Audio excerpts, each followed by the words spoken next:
This episode of WrapOn Podcast is brought to you by Brothers Chemical. Brothers Chemical manufactures Vinyl Off and Ghost Off, two of the finest removal and fleet restoration products on the market.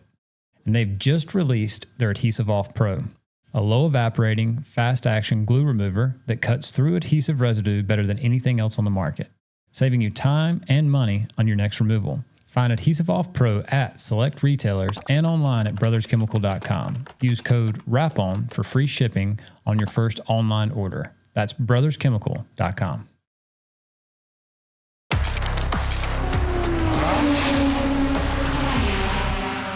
All right, let's go.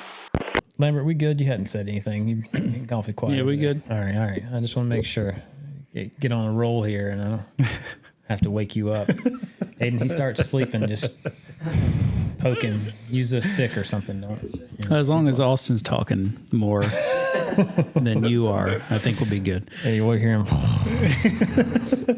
Yeah. All right. So I think, like we talked about earlier, when this thing actually does air, shows will be live. Or I guess right now, do you consider them live? Like where are we at? To an extent, yeah. I think as we've talked about in the past as a group, putting this together, what's going to drive shows is the personalities of the people involved. And so, we're 50% through those reveals right now. There's another 5 to go. And I think every one of them are just as much of a powerhouse as the one before it.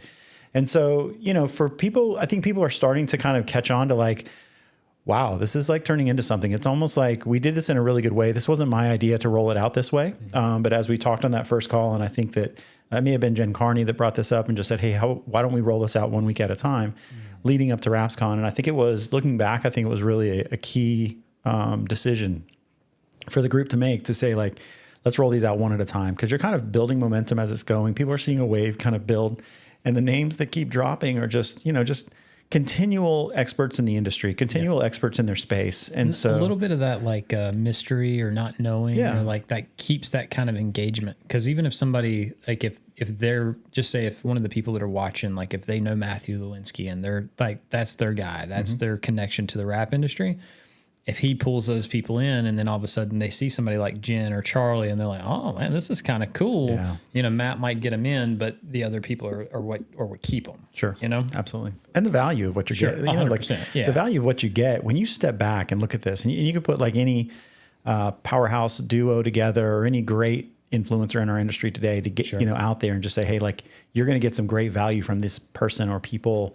To be able to compound it 10 times over and say like the value and the experience you're going to pull from these people. Yeah, there's not anything out there like that. Incredible. Right, absolutely incredible. So, and you're kind of getting, and I wanted it this way, you're getting all these different angles. You're getting tech, you're getting install, you're getting marketing, you're getting sales, you're getting, a female's thought process in the industry. You're getting people that kind of represent different manufacturers. And so there's different ways of doing things in certain ways. And so, and then you get into the design aspect, and all these things that tie into what this is with PID shows is pretty impressive. I think it's going to kind of be a groundbreaking thing for the industry. Yeah, I'm pretty pumped about it myself. I mean, I would be excited for it anyway, even if I wasn't involved. But my involvement just makes it that much. It's like me too.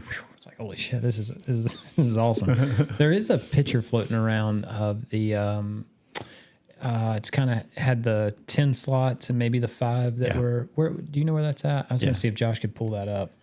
It's on the highlights on Pain is Dead. Okay, Josh, see if you can pull that up. It's that one. I really liked. I don't know who came up with that, but is that a you thing? Yeah. So I think that's a topic that we should talk about that probably doesn't get talked about enough. I did talk about it a little bit with Josh, but like. Realistically, Pain is Dead is you. Yeah.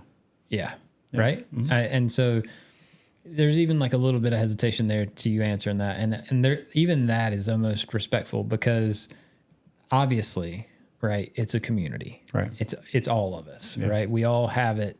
I hope. Yeah. I hope everybody feels that way. I mean, that's what it's meant to be in the long run, is it's supposed to be everybody. Yeah. When I started this, as you can tell, like you talked a little bit with Josh about how he was kind of the face.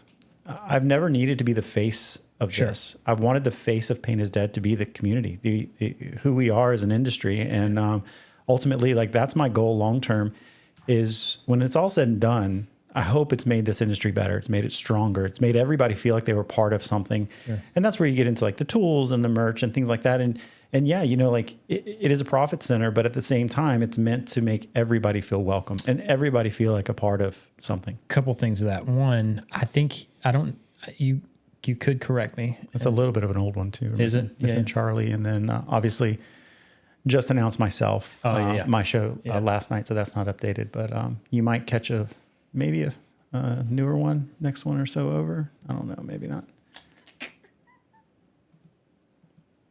There's Charlie. Okay. There he is. Yeah, that's cool.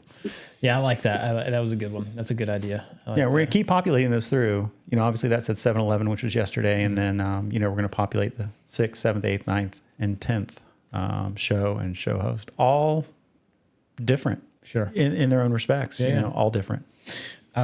So Josh, when he said that, I didn't take it. When you just said it, it sounded different than when he said it. I felt like he wasn't saying that he was necessarily the face, but he was one of the faces. Yeah. You know what I mean? Like he was very intentional when he was talking about it, that it was a group, it was a community, and he happened to be one of those guys, and seemed very had a lot of gratitude for that, like to be part of that. I have gratitude for it. I mean, sure. look at the type of guy Josh is. And, he mentioned, like James Bowen and Travis Hawkins and, everybody that was a part of that kind of early on organization are amazing people. I mean, amazing installers. Was it as radical as it seemed? Like you guys seemed like a rowdy bunch. Like was it corralled? Like was there position? Like now when I think about business, you know what I mean? Like I see it from a different perspective. Like you've got onboarding processes, and you've got this position has like your SOPs, and like right. When I think of that group, there's nothing SOP about that group. Well, not in what you saw. Right. In what happened, obviously we were moving through, high-end vehicles. We were doing installs. We were using unique films. We were pushing the limits of films, pushing the limits of install capabilities, right? Sure. And so to a large extent, yes, it had to be corralled. But that was all done in the back end. And it's never been 201 Wrap has never been the situation that says like, okay, here I am, I'm the boss, everybody follow me type thing. It just kind of happened in that way. And I always looked at myself, and any of those guys that have ever worked for me would tell you the same thing. Like Austin's not there to tell you he's the boss. He's there to be a co-employee with you. He's sure. right there with you to help when things are bad, cheer you on when things are great, steer, push the limits. Obviously that's always been a huge thing for me, is pushing the limits. And when Josh said, hey, like we were printing colors and laminating a matte before colors were available sure. on a roll. Yeah. That first Land Rover that we did in that like matte gray, we did wheels, calipers, and a full wrap, and then embossed on the hood, the Range Rover logo on the hood. That was in 08. Yeah. I mean, I don't have a record book here. I can't, go back to the Wayback Machine and tell you, but I'm telling you, a lot of this stuff was not done prior to those things. And so I'm a creative person. I push the limits. Josh was very respectful when he said the words that I said back to Austin when he said we're going to do a door jam. It wasn't a nice word. Sure. But in the end, he looks back and he was like, man, we kind of changed the industry, 100%. And when we did calipers, again, like very, very early on, we're talking about 08, 09, like calipers were not being done. We were basically kind of shot out saying, you can't do that. It won't hold up. It won't hold up. And sure enough, like they hold up really well. Yeah. And so we were just doing things in the industry that meant, how can we change it? Like, how can we make it different than what it is today? And it being cool and it being part of something that other people wanted to be a part of and associate with was just secondhand. Right. It was all just part of the process.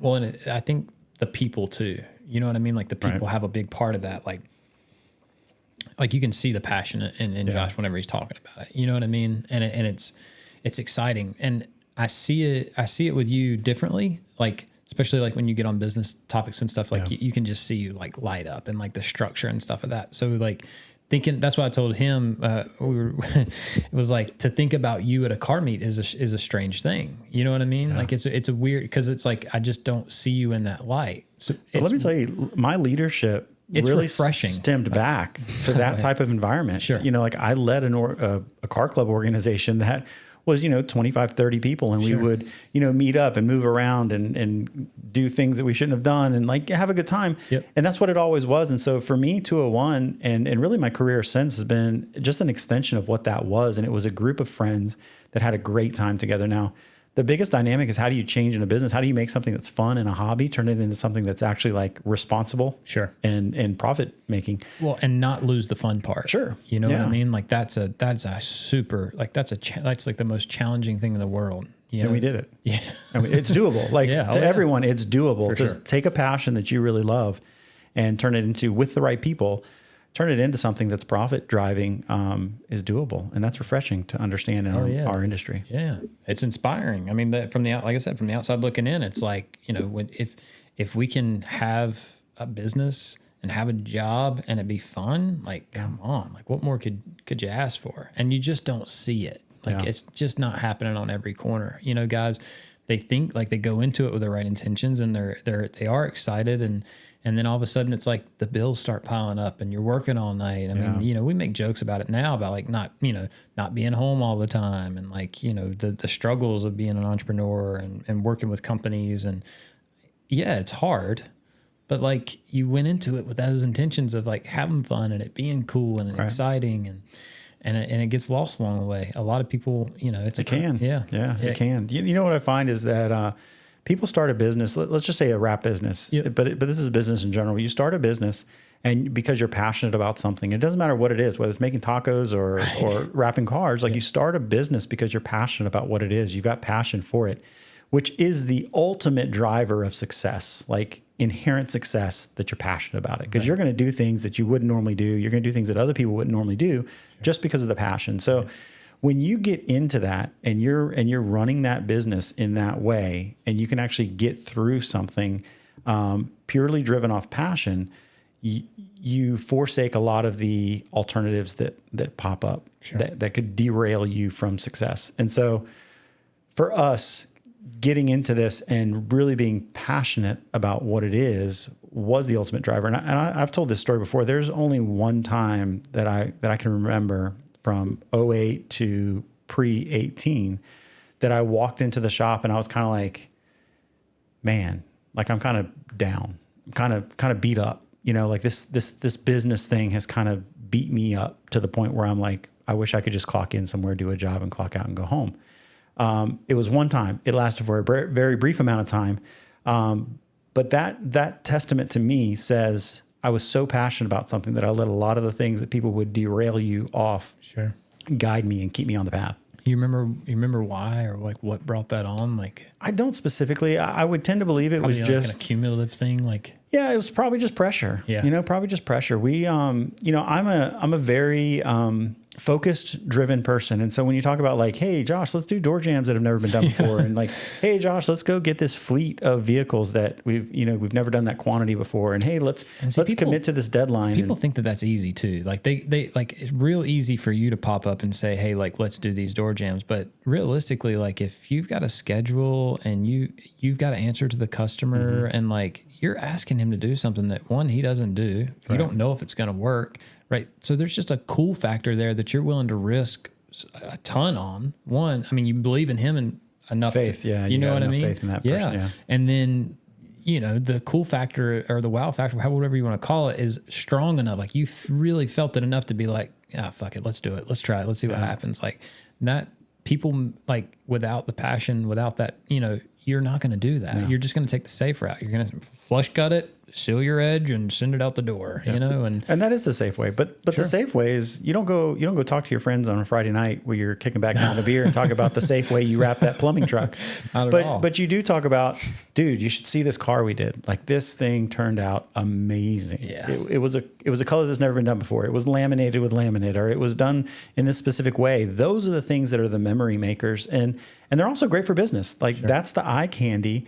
And and when you do it right, a customer goes and talks to 10,000 people about that. It says how great you are versus run-of-the-mill plumbing truck they got, and they're just happy with it. Now, don't get me wrong, the plumbing truck pays the bills For sure. Like, you know, but ultimately for us, we had to always have a mix of custom and then the, you know, the repeating business. So from a business side, how do you quantify that? How does that fit on a spreadsheet? How does it, or does it? It does. Yeah. It has to. Yeah. Like there's nothing in that business that doesn't show a profit. Like, and we track it. Like literally our sales team gross profits every job before it even moves to the next level. Before you can take a deposit, you have to be able to prove that, hey, you gross profited that job and it's going to be profitable. Even in the early stages of like custom, like trying stuff out, like I think it wasn't as prevalent. Sure. It was there and it was important, but it wasn't as understood. Obviously, as you grow in business, you understand what you need to be soluble. But ultimately, it had to be there. There had to be profit margin in order for us to move forward on a job. Sure. And you also have to be completely okay with saying like, we can't take that on. It's just below our margin of what we want to be, and can't take it. You know, appreciate the opportunity. And I don't know if people realize how challenging that is to balance those two things, to want to push the limits and also still stay profitable. Yeah. I mean, there's a lot of work on the back end there that people just don't see. They don't. Yeah. And a sales team, when you're talking to a sales team, you're saying, hey, reach goals, reach goals, reach goals. And then you turn around and you say, turn that job away because the profit's not there. Right. There's a lot of times they come back to you and they're like, well, what are you trying to tell me here? You're telling me to increase sales. And what I say is I'm going back to him saying, increase good sales, find good customers, find customers that want to spend money, that trust in you. And most importantly, create a relationship with your customers, you know, to where that you don't have to nickel and dime every little thing with a customer that came to you because they believe in you and you're the guy that can do it. Yeah. At that point, it's not really sales. You're just you're walking them through the experience, right? Like which is me. Like, and so like I tell everybody I talk to, like, I don't sell wraps. Yeah.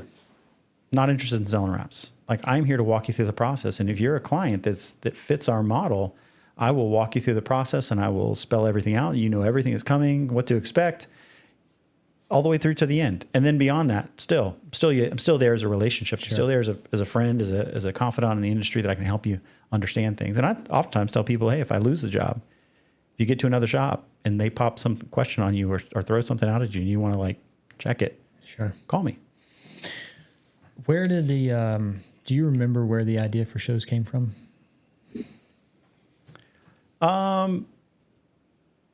To an extent, I think shows developed from a need to convert Pain is Dead. Okay. And you guys touched on this a little bit.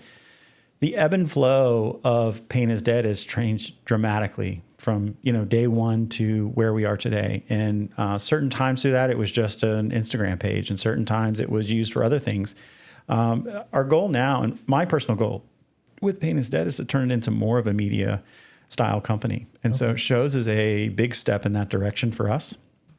And we want to be able to generate content that is specific for Pain is Dead to be delivered to Pain is Dead subscribers, and ultimately provide more content directly generated and driven to actual just viewers of the page as well. So even non-subscribers, we want to give more valuable content to. And obviously subscribers that are like, hey man, we can appreciate what you guys are doing and the work and effort you're putting in. And we want to reward that in a very small amount, you know, a very small way. But just to say that, hey, we're on board. We want to see the industry grow too. This is relevant in our industry.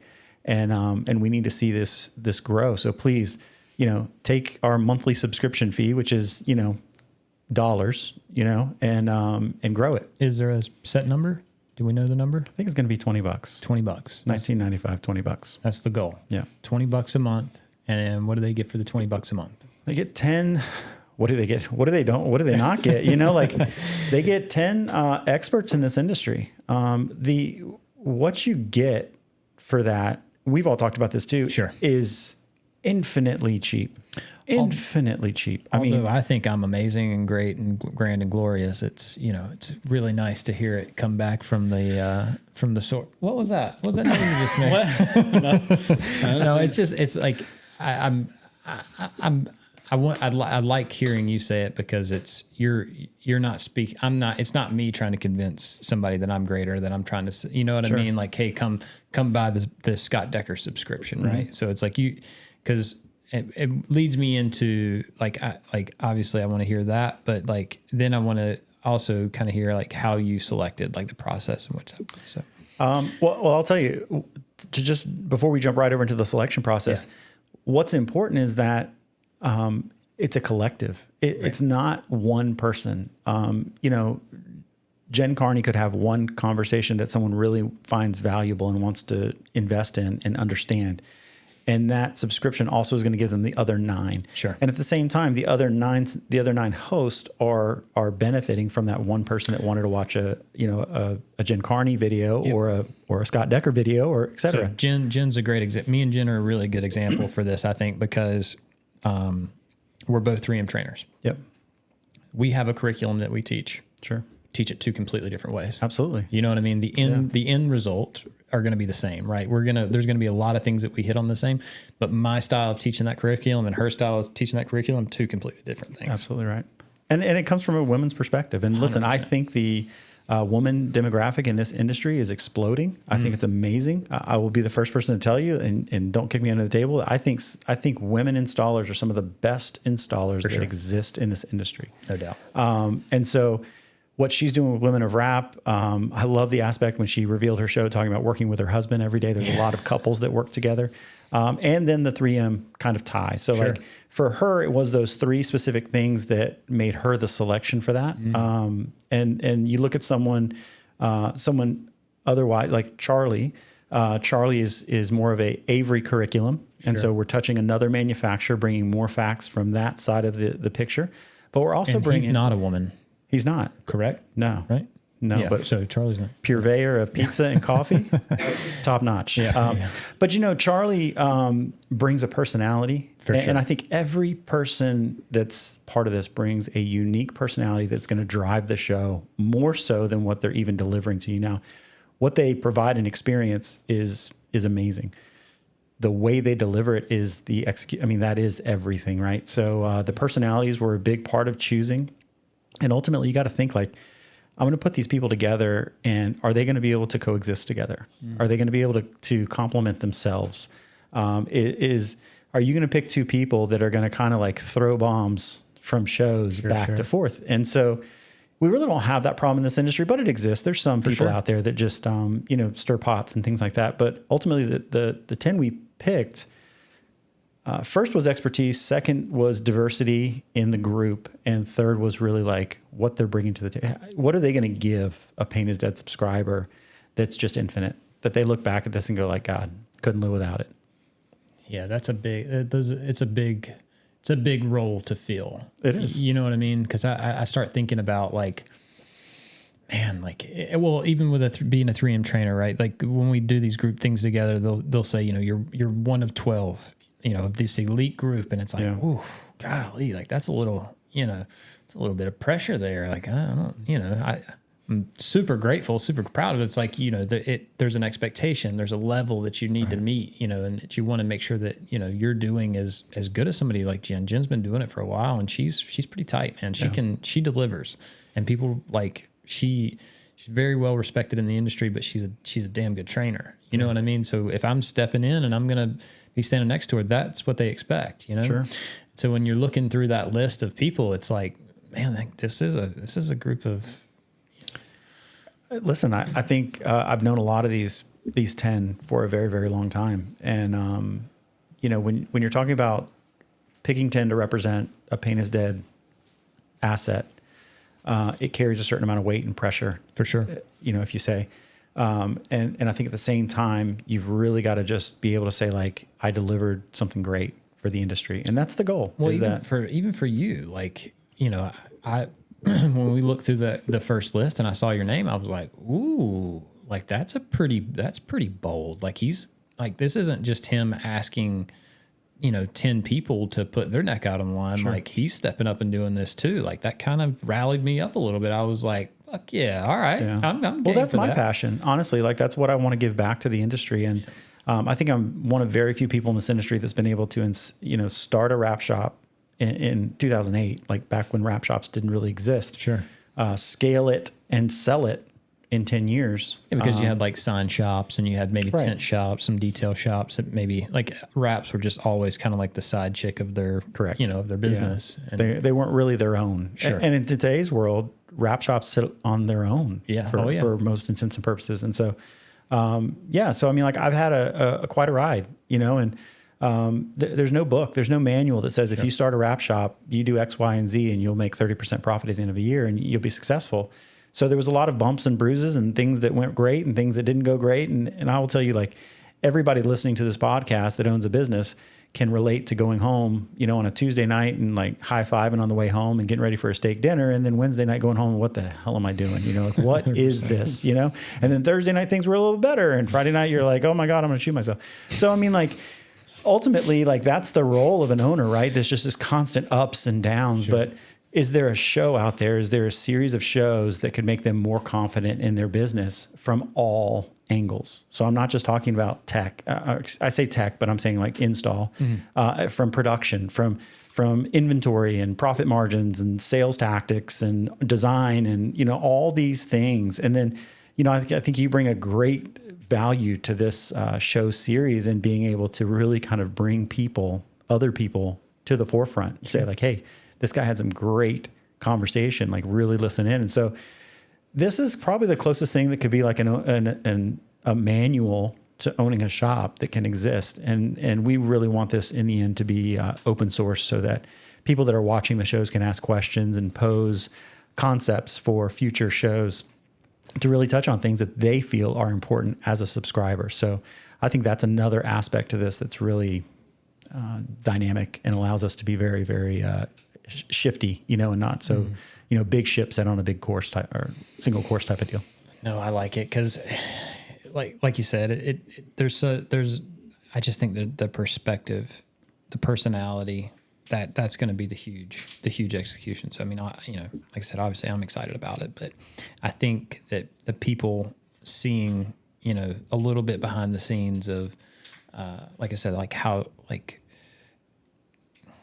You did touch on it a little bit, but like when you sat down, at the end all be all that you prioritize that.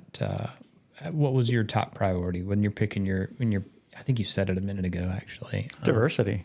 Diversity. Like making sure we're touching across the boards. Like I'm always, you know, Pain is Dead has always been this neutral space. Sure. You know, we're not dynamically attached to any brand.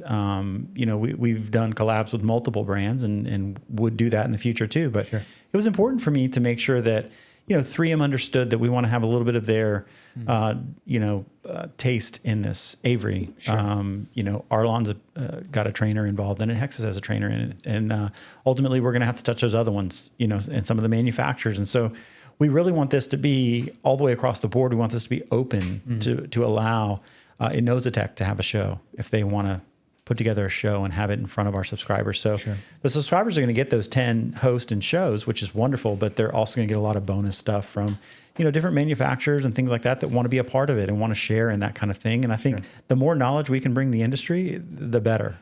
So over the years, do you think Pain is Dead has done that anyway? Do you think that it has kind of stayed true to that? It's tried. Yeah. It's tried. It's tough. You know, like it's tough to understand what your vision and what you're trying to put out there is that actually being picked up and read the same way. Sure. And you know, ultimately, we just made a post this week that talked about excuses over solutions. Solutions over excuses, excuse me. Huge thing in this industry. You know, I see so many people are like, I don't do that. I send that to my competitors. I was like, oh yeah, congratulations, buddy. Like you're sending a viable consumer to a competitor. Like don't cry to me about your competitor growing bigger than you. Yep. And that's a lot of what we were, you know, when we were very young in this industry, whether it was, you know, as I started out, 201 Wrap was identity design was the name of it. And we switched over to 201 Wrap. But in those early days, you couldn't turn a job down. Like someone called in and was like, hey, I want to wrap my, you know, roller skates. The answer was yes. Right. And then we determined how we were going to actually do that. And so to see these people, you know, some people out there saying, oh, I don't waste my time with that, or I'm not doing that. Well, you better be so stacked with work that you can't take in anything else before you tell me you're going to send anything away. Right. What's the solution? Like, stop making excuses for something, create a solution. Sure. So that's important to me. But when you lay that out, do people pick that up the way that you think that it's being presented? And that you never know. So it's funny because even listening to you talk, like, obviously you wear different hats, right? Like, you're doing different things. And so when I'm listening to you talk, I'm trying to hear which one of those perspectives that you're talking from. It's like, is that Austin at 201, or is that a Pro Series move, or is that a Pain is Dead move? So, does those same principles, are you applying those across, like there's some core components, like when you talk, when I think of an entrepreneur, they can fill, thousands of hats, thousands of positions. Right. Like, is there a formula that you're building that's like, that you can implement them in those different situations, or is it kind of custom built for the scenario or the business? Yeah, I mean, I think it is specific. These businesses that I'm a part of every day. 201 is a local wrap shop, and you market that completely differently than you do a international tool brand that you're moving tools, and you're not selling to the end user. You're actually selling to a distributor. So, that's one of the early on things with Pro Series. It was very difficult for me to kind of take myself out of the wrap, local market and put myself into a different perspective. And even we were talking about that earlier. You mentioned something about like Frank and that whole, like, the beginning of that process, right? Is that something we can talk about? Sure. Okay. Yeah. I didn't know. It was kind of cool. It was like, we got to talking about Frank wearing the Pain is Dead shirt. Yeah. Laid not sprayed. Yeah. And that was huge. Like, that was, do you remember what that felt like? Like, yeah, I mean, that's the side of the Fellers master distribution warehouse in Tulsa, Oklahoma. And it's got Frank Fellers and the iconic cowboy hat, but he's adorning a shirt that, you put together a hashtag and came up with a phrase.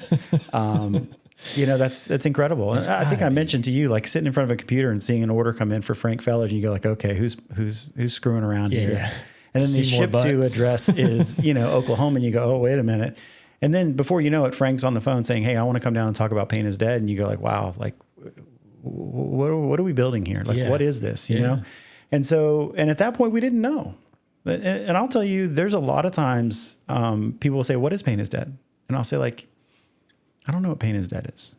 Pain is Dead is really meant to be something that changes the industry and brings the industry together, in my opinion. Mm-hmm. Now, everyone has different perspectives of it, but, what we try to do out there is basically bring the industry together. I mean, we put on events throughout the year where we work with other events and associations to create collaborations and charity events. We've gotten into the tool space. We've been a membership group, buying group in the past, which is kind of the first one that ever existed for the wrap industry. What did that look like? Because I don't know if people actually know. So that was the inception of Pain is Dead. The concept was really like, hey, let's take these shops that can market well in today's world, which was very early on, and let's create a group of those. Oftentimes was referred to as the Cool Kids Club, not by us, but by people on the outside, like, oh, it's the Cool Kids Club.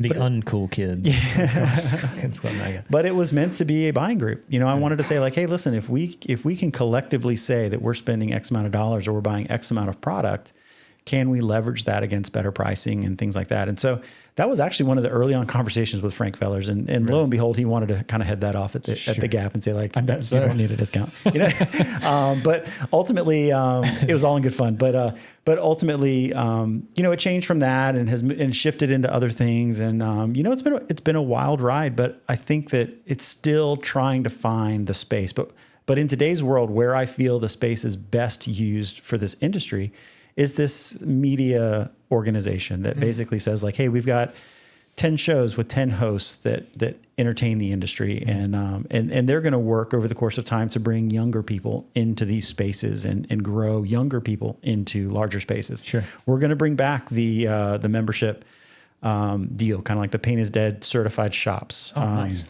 Our goal there is to have at least one in every state.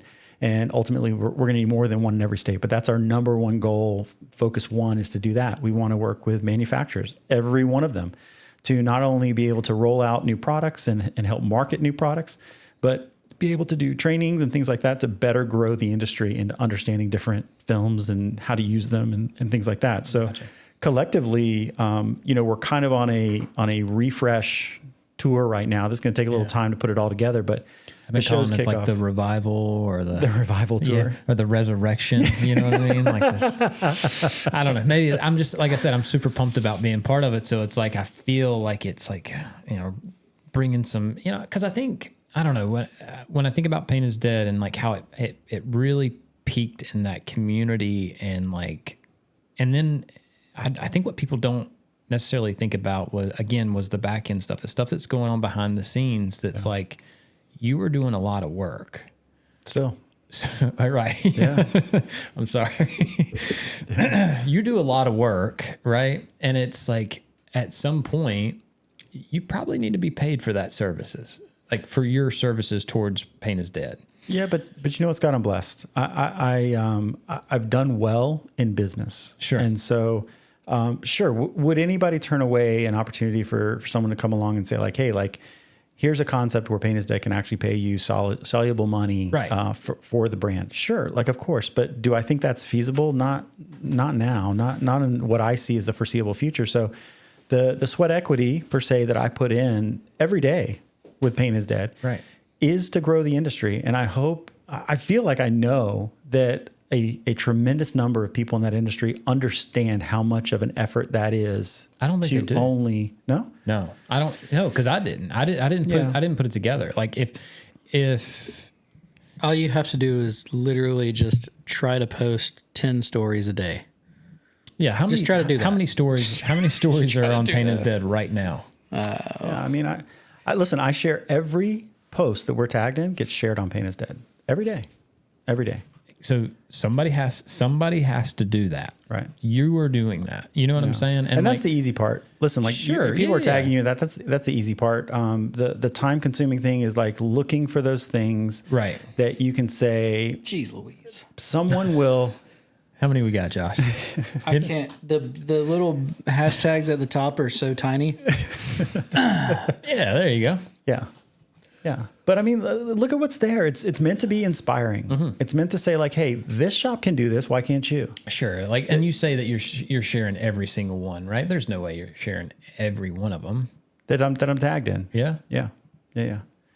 So you vet them a little, right? Sure. Say again? You vet them a little bit, right? Oh yeah. Like, I mean, there's some things you just can't post. Sure. And I mean, it's not just, it's sometimes for the shop's own good. Sure. Right. I mean, I'm being serious. Yeah. Like, I'm not out here to try to share somebody and give them a little bit of pick me up in a day, only for them to be like obliterated, to say like, what are you doing? You're doing it wrong. Somebody go to the comments and just destroy them. Yeah. And so like, there's new guys and, there's just people that just do things differently. And so if I can, not have that happen, that's the preference. Sure. But that's what I mean. Like, even then, like you said, like, even now it's like so normalized to you that like, oh, obviously like that's just part of the process. Life. Right. But it's not. It like Josh, that's a fantastic point that Josh just made. Like, that's not normal. Yeah. Right. Like, it's not normal. Like, I like sharing stuff all the time. Right. Sure. But it's a fucking job. It's a lot. Like, I overthink shit way too much and I make it complicated where it becomes not fun. And it's like, I have to go through these cycles of like, I post. And it's like this regret and like, and then it's like, and it could be regret that maybe I shared too much, not enough. It was crap. It was too good. I'm not going to be able to keep up with it. And it's just like, God, this is tough, man. Like, it just sucks. And so that was one of the things that like, obviously I wanted to have you on just because I like you and I think you're cool. And like, I appreciate the only one in the industry. But I also think like getting a chance to talk to you about it and like shedding some light a little bit behind the curtain and being able to see like, well, wait a minute, normally when Austin's talking, he talks from a perspective of we. It doesn't sound like a we thing. It sounds like a him thing. And he's working his ass off. And it seems like everybody else is reaping the benefits of him working his ass off. So why would somebody have a problem with him making money? obviously he should be making money. He's putting forth this effort. He's done this good thing. Like this should be beneficial.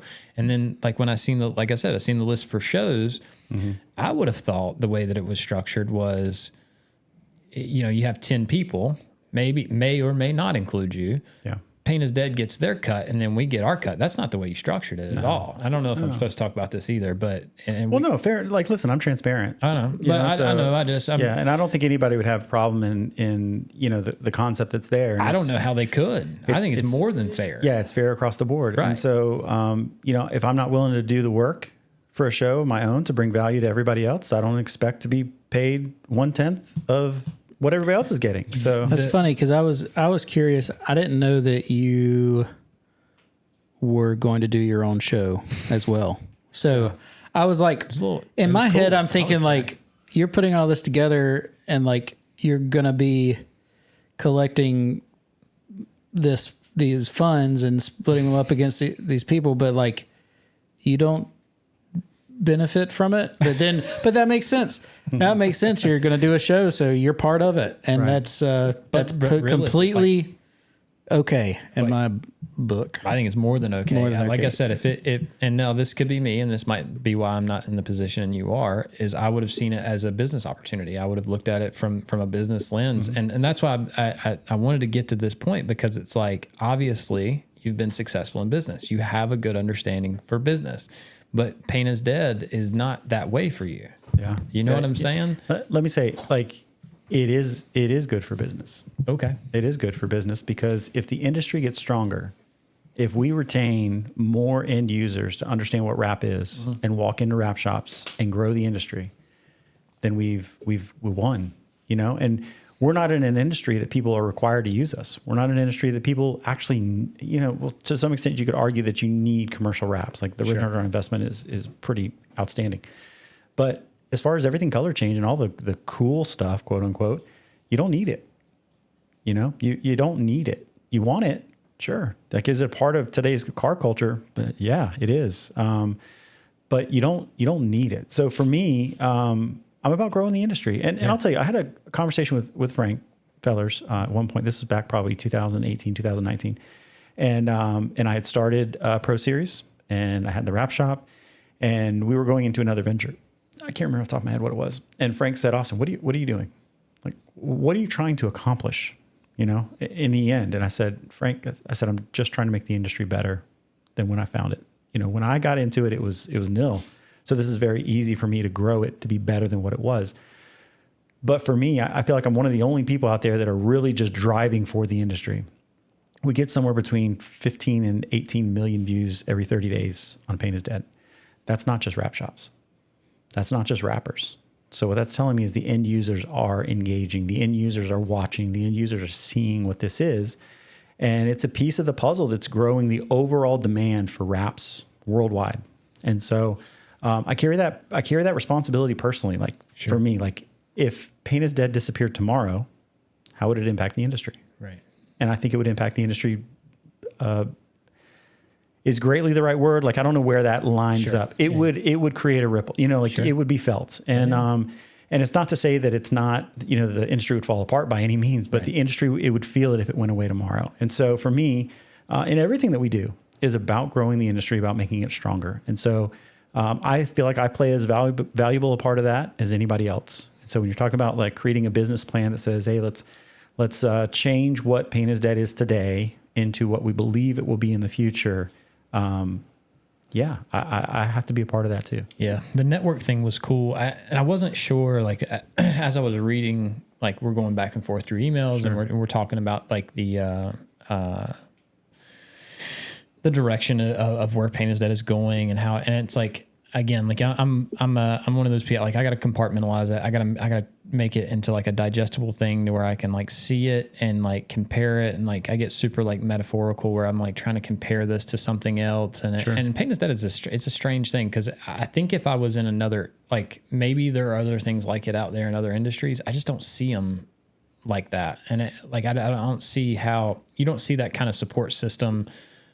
I just haven't seen it. And so like, I start thinking about it like a network, right? Yeah. Like in my head, I'm like, okay, well, this is just like Fox, or like, this is the new, and it's interesting because you've used the word entertainment a couple times, right? And I think a lot of people are seeing it like the value is going to come in the education, but I think the entertainment is going to be equally as good. Well, listen, like nobody wants to be educated, right? Right. So you got to entertain them along the way. Sure. You know what I'm saying? So I think you've got to have that humor, the realness of what happens in a shop today. And like I've sold 201 Wrap for 7 years now, going on 8 years. I'm still there for 3 hours every morning for one reason, because I feel strongly that the moment you step out of a wrap shop, you start losing what a wrap shop is every single day. So I still feel like I have a very good understanding of how wrap shops operate, what the demands are of customers. How do you intrigue that install team to be better, to achieve more, to be more efficient? How do you get those designers to really operate peak efficiencies? How do you get the most out of materials? And that's a lot of what my show is about, is really monetizing and making the most amount of money and the best profit out of your wrap shop. Well, even the tools too, right? Like, like with you owning a tool company and then working with installers every day, you're speaking the language. So I guess it's kind of the same. Like your show is kind of the same thing as like ProSeries. Like you're going to be. It's just another extension of what you do and what you know because of what you're doing back. Absolutely. And that's really cool.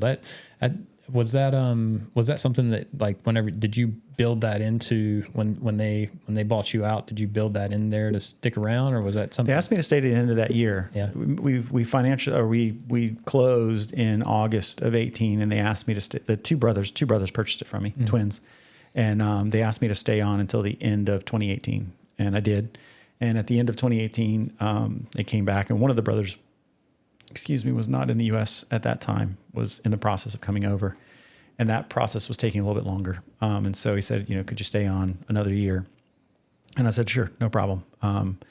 And so that has turned into now 2025, and I'm still there. And, to work with them is great. Honestly, if it wasn't a great experience for me, I wouldn't be there anymore. Yeah, right. It's easy to bounce. Yep. But at the same time, you're not under contract or anything like that. No. You're fully, like, you're smart enough, you know the business well enough, you got all the connect. I mean, you could pivot and you could open up another shop tomorrow. Yeah, but I think in this conversation, if to people your point, have, it must be good, or you would, Yeah, I'm there. You're fully capable I'm there, of doing something. That's what I meant. I didn't mean it. No, I understand.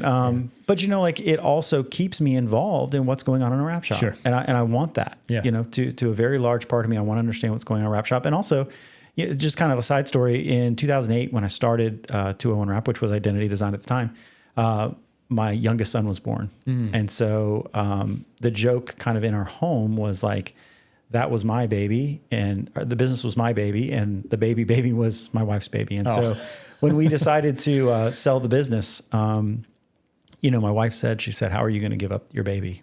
And I said, I don't know. I'll let you know when I have to. Sure. And to today, I still don't feel like I've given it up.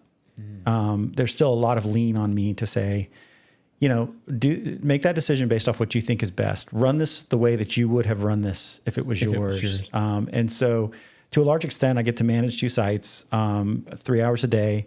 I get to engage with customers. I get to be involved in all the dynamics of the wrap shop and the different areas of the wrap shop, and ultimately looking to increase and grow it. And I don't have to deal with all kind of the ugly stuff of owning a business as well. The brothers give you that freedom? Yeah. And the team, they respect you? I've got the best team I could ask for. Yeah. I'm just saying, only 3 hours a day, I could see how, like, it's easy for Austin to say he's going to be here for 3 hours and he's out the door. Never heard it once. No, never felt it. No. That's awesome. I don't think so. I think I've thought personally sometimes, like, do I hurt morale by checking out at 12 every day? But I think everybody understands where they are. I think everyone understands where they are in this industry. And, if anything, there's sometimes a joke like, oh, I guess Austin's going home. I'm like, I'm just going to the other job, to get started there. Part-time. Right? Yeah. I can just hear it. I could. I think of it more than other people think of it, to be frank with you. They want to be there. They want to make their money.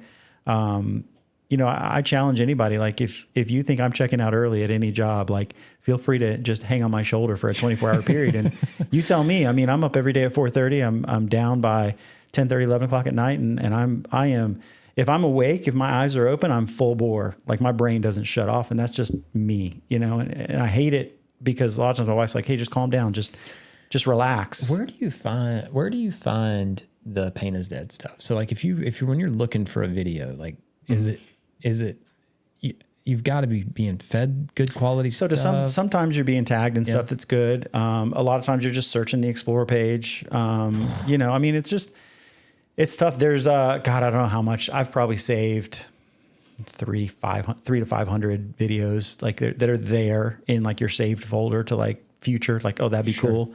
And then it's got to tie into kind of like the way that I feel that day. It's got to fit into kind of like, again, the message I'm trying to convey to the industry. Like, how does that fit in? I try to mix it up. I don't want to post a bunch of color change.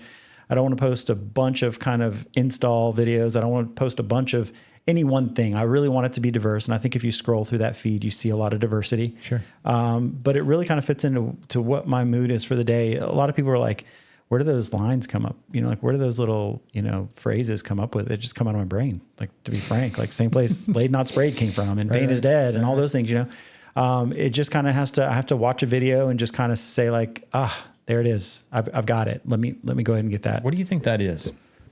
What do I think? What is? Where do you think that comes from? Like, you hear people talk about like songwriters or like it's the muse or it's God or it's like this thing. Is it just I think it's creative. It's creativity, marketing, prowess.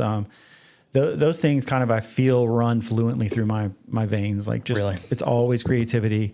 Laid Not Sprayed came from, I remember vividly, Josh was, you showed the picture of that original shirt with Josh kind of at that angle. Yeah. He was literally like wrapping. An MC kind of like a. Yeah, this was 2000 and funny story. So this was 2010, 2011. We were contacted by a Lamborghini dealership in Kansas City, and they said, "Hey, can you wrap a Lamborghini in chrome?" And we were like, "Yeah." Again, like the answer was yes, sure. And then it was like, "Oh, how are we going to do this?" Yeah. So we're like, "Yeah, no problem." They say, "Listen, this car was painted chrome and failed, so now we're having to fix it for the customer." So I was like, "Okay." So they're like, "This is what we're going to do. We're going to send you the door, and we want you to wrap the door. Send the door back to us, and if the customer approves it, then we'll ship you the car." Okay, no problem. So they ship us the door. That picture of Josh and the phrase "laid not sprayed" literally was me standing there at the table. He is up on the table with the door, laying down this like early chrome. Sure. And I want to say it was 3M, one of like 3M's original renditions of chrome.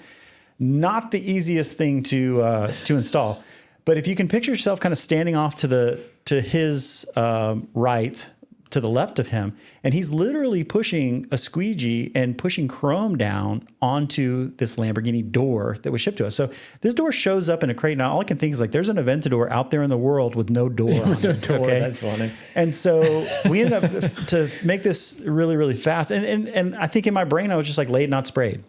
We lay film, we don't spray. Sure. Paint, and so that was the dynamic. Certain things that you lay, certain things that you spray. Correct. That kind of thing. Yeah. And that was us. So so that's where that came from. It was just kind of a whim thing, and it was just a lot of times just being in that environment around that kind of creative culture that little things popped into your head and you're like, oh, there's a t-shirt. At that time, was there merch available? This was the first go at it. Just that particular shirt. So I think there was a series of like 5 shirts. That was the first go at it. So then from conception, that moment that you're talking about, how long does it take you to get a shirt online ready to sell? 30 days. Really? It was that quick? Yeah, it was quick. Yeah. So you had good resources. Yep. Yeah. Yep. How was that received from the industry? In my opinion, not successfully. Really? Yeah. But again, you look back and there's a lot of people with those shirts. So you go like, right. Yeah. That's what I mean. Like I can remember those shirts posting and was like, well, I got to have one. The biggest challenge was, like I said earlier, was like, which one? It's all that existed. Yeah. So if you were in the rap industry and you associated and you felt like Pain is Dead moved something within you, it was the only option you had, Yeah. And so, I guess when I say not successfully, it was never something that we just continually ran with. It was something that was available. It was something that people could get, but just not something that, you know, we just saw so much value and so much win in that we just continually did it. But there's that avenue still alive, like wrap merch. Yeah, wrap merch is still a thing. Like you can still, and I went and bought a shirt the other day. You know what I mean? Like you can, like it's still there. Like I'll tell you, that's a pretty successful venture. Really? Yeah. It was PID merch to begin, and I felt like people just associated to only be Pain is Dead, and I wanted to open it up to other. I felt like there was a lot of people in the industry that had a great brand or had a great shirt that were wrapping every day. And I was like, how can you wrap every day and ship a shirt? Right. And then take the email when the guy's like, hey, I haven't got my shirt. And then follow up with FedEx and say, where's the shirt? And then, oh, it was delivered at the neighbor's house. And then I got to reroute it over to here. How do you do all that? And so you have a badass wife. I've got a badass wife, but when it comes to business, she is not interested in helping. So she's on a t-shirt. Yeah. I don't want a t-shirt. Ultimately, so PID merch was set up to kind of fill that void. We wanted to really engage, and I still want to engage with the industry and say, hey, listen, if you want to create a shirt, you know, we want to be able to house it there so that people can go to Wrap Merch now and buy Pain is Dead shirt that they love. And then, oh, by the way, here's a shirt that Neil at the Wrap Society has put out for this year. I want to grab that too. And oh, there's a tool I want to grab on there too. And let me just throw all that into one package and ship it to my door.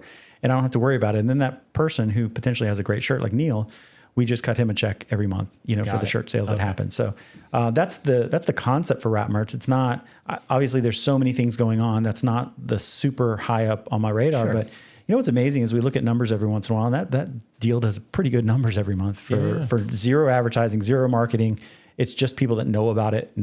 Yeah. Well, it's like you said, if you want an industry specific shirt, where do you go? And you kind of want to play in a space, you know, most everybody I think wants to play in a space that's kind of neutral. Right. Like, I mean, obviously like being a 3M trainer, I definitely lean the 3M way. Right. But it doesn't mean that I don't have good friends that are Avery trainers, Orville trainers, or if I'm in their space, right. Like, you know, I don't want to walk in with go to the Avery party with a 3M shirt on, right? Like it feels a little funny. Yeah. You know, I wouldn't put it past you. No, I'll do it, but probably more because somebody pissed me off, not because, you know, not because I'm trying to upset the, you know. But you want to represent the wrap industry and what you're a part of. And so I think that's a really key thing. A lot of these guys and gals in this industry are artists in their own forms, and they're really good at what they do. And that's, to me, it's the ultimate sign of respect to be able to give them something that really ties back to who they are in a career. You know? Josh, can you pull up Wrap Merch? Let's get it up on the TV here. Do you have polos? We don't. I was at RTR the other day. Okay. Shout out RTR Drift Team, Drift Team out of Von Gittin Jr.'s team out of Concord. Just went by there on a whim. I had a friend of mine was in town. He's a big fan. Wanted to go by and check it out. While we were in there, RTR is kind of, their swag is pretty dope. Like you get in there and you can see some of their stuff is pretty awesome. I need to put my number in there. Not right now. Go ahead and get that discount real quick. Discount, Josh.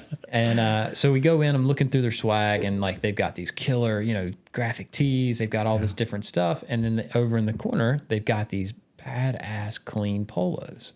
And I was set back. I was like, hold on a minute. Like this is like it's nice. Yeah, like a nice, something that you could wear out nice and feel nice, but it still had that little, you know, their little RTR logo or their little Von Gittin logo. And I was like, that's pretty good. That's pretty sharp. Good idea. I like it. I was pretty, but when I seen it, made me think of you. I was like, oh man, if he had one with just like the, you know, even if it was the Pain is Dead logo or the skull or something, just some little insignia that was like subtle and clean. Cause fancy, which I think this is a great segue. I definitely wanted to point this out though, because if, you know, I don't know if people really know that it exists. I think I had to Google it because I went on to buy a shirt the other day and I was thinking just go to painisdead.com. Yeah, right. Right? Yeah. Is painisdead.com alive? I don't know. No. I mean, it's there. It exists. Again, in like kind of just restructuring things, you've really got to go. And honestly, I wonder how many people use websites on a consistent, you know, I'm almost to the point where I'm like, do you invest in a website for Pain is Dead?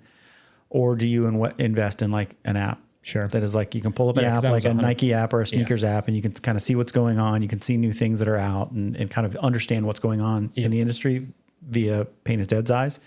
and that be a more viable opportunity. Because I 100% did it from my phone, and it was a Google search, right? Went to Google, Smashing Pain is Dead, first 3 options. Wrap merch was at the top of that list. So. Yeah. Okay. Does that with nothing else. It's pretty incredible. Yeah, it was that. It was really that simple. And I was like, oh, okay. And I didn't really think about it. I don't know. And it's funny because we've had these conversations before about wrap merch, and I completely understand the business model. It just didn't click in my head. So it was cool. It was nice to see. Snap, it broke. It was it was refreshing. But with the so consider polos. Look at some of the designs. I know. I mean, like the Killing It Daily went to something really, really cool. We use Richard Anderson, RA Graphics. Yeah. Phenomenal. Yeah, he's a badass for sure. This thing is so cool. And this was his actual design. If you actually look in the middle of the wrap, RA is his RA. Just a tiny little tidbit. A little Easter egg there. Yeah, he loved this, and this is hand drawn. Like he hand draws this stuff. But one's got the your knife. Did that just for you, Scott. Appreciate you. And then it's got the Pain is Dead tattoo on the hand, the bones, and the other one is more of a tattooed arm with a pencil. And so it speaks to kind of design and install. But to me, like design, wrap, repeat, that's a great thing. The new one we just put up, which I think Josh was this new Killing It Daily. We had an old Killing It Daily shirt, and our close buddy tried to knock off my Killing It Daily with Skilling It Daily. Shout out Molly. Bus wraps. Wrap artist. I love you, Molly. I'm just kidding. But if you scroll up to the newest one that we just put out, which come down, I'm sorry, that second line, like this blue one right here, is brand new. Wrapping is what's happening. That's the front side of the shirt. The back side's got a great graphic on it too. Oh yeah, that's sick. Wrapping is what's happening. Like it's just what's going on in the world. Yeah. You need to be a part of it. And so, yeah, like these are not huge profit centers, but obviously there's something that you can put out into the industry where people can actually like buy into what they enjoy having. So you've done a lot of work with him over the years. Richard Anderson? Yeah, Richard Anderson. Yeah. He's done a lot of artwork for you. You two pretty close, you'd say? Yeah. You think it would be a big stretch to maybe get him on maybe one of the show's episodes or something just to kind of talk about some of the artwork? Sure. I know, he's doing all the logos right, for the shows, which is an amazing thing. Thank you, Richard Anderson. Yeah. He's in New Zealand. Sure. So, I'd love for him to be a part of something to do with the shows. Yeah. Just that little tidbit of there, like if you describing that, like if you would have never said the RA thing, I completely missed it. I've seen that shirt 100 times. It makes it so much cooler that his little insignia is in there. Like that's badass. That's cool. I love little stuff like that. Like if you follow Pain is Dead and you can't find little innuendos and things, like you're missing a lot. For sure. That's very me. Very behind the scenes. I love it. I think it's cool. I think that, like I said, I think people would. I'm gonna buy that shirt now just because of that one reason. That's it. I'll own it because of that, right? And so I think it's important. Like I think if more people heard that, I think that making that connection is cool. I think we talked a little bit about that when we were walking through your shop this morning. Is like, one thing that I feel like I could do better is really educating the whole industry on what we do as an organization in the industry, because there's a lot of things that we do and we're a part of behind the scenes that are viable pieces of the industry, are appreciated pieces of the industry that. They don't always understand that Pain is Dead is really kind of behind that and working on it. Well, it's tough, right? Because as soon as you start doing it, it sounds like you're bragging on yourself. Yeah. Right. It's like you're patting yourself on the back. But at the end of the day, it's awareness, right? Like, because if people don't know, like they see it, right? Like they see the t-shirts going up, but like if you're not seeing like the real meat of what's in there, it's like you could really easily overlook. I mean, we've been so inundated with every shirt that comes out is just like, it's just another, they're just trying to make another dollar. And it's like, no, like you said, this guy is hand drawing this shit. And he's got some, dude, I did a deep dive on him a few months ago. Like some of his artwork is just sick. He does a great job. Yeah. I mean, he's a very true talented artist. Yeah. And there's a lot of them out there. Like there's a lot, but I think Richard possesses a bit of passion. And so when you can see that in someone, it's a game changer. Sure. It really is a game changer. So you've stuck with him over the years. So yeah, I'd like to talk to him if nothing else. I mean, I think it'd be cool just to kind of hear his perspective on it. I think that'd be cool. I think people would appreciate it. Yeah, absolutely. Draw some awareness. But so I was just talking about the polo thing. Definitely want you to jump on that ASAP. I'm going to need a badass polo shirt. Aiden, make a note. Polos. Yep. No, polo, it's important. But polo made me think dressing fancy, dressing up. And earlier we talked a little bit about the wrap party. Oh, I'm excited. Yeah? I'm excited. It sounds like it's going to be sick. Yeah. So if you've gone to a wrap party in the past, it's generally the same. You know, you're in that foyer. It's a beautiful show, beautiful venue. We've changed stuff pretty much every year just to kind of always keep it evolving. The one thing that people tell me that they appreciate the most is the award ceremony. Sure. And I think we live in a world where people can appreciate, you know, praise and appreciation. Yep. I also think in this industry, there's not any other space where you're really like acknowledging people for doing amazing things. Sure. And so wrap is going to change dramatically this year. Even if they are, I'll add this note in there. Even if there are segments in the industry where people get recognized, it's hard to think that it's not persuaded or influenced or so having a neutral group that can recognize somebody, man, it means a lot. You know what I mean? Like last year, you know, when Javier got recognized, man, bro, dude, that shit was heavy. Like it was who like better, right? 100%. Like you look there was at these not people, a soul in that room that could have argued with that. Yeah. Like it gives me cold chills thinking it was like he deserves that. Yeah, you know what I mean? Like there it is. Yeah, he just a badass dude. You can't. Yeah, and there's so many Javiers in this industry. For so many, you know, and it's really hard to like again choose those. Jen, that was a cool story. This first year we did Female Rapper of the Year. Should have done it for many years prior, but for some reason we didn't. And you know, Jen was there to give the award away, and I flipped the script on her and said like, gave it to her. You're the one that deserves it because you know you've done so much for women in the industry, and so you know, like that was a great testament. And so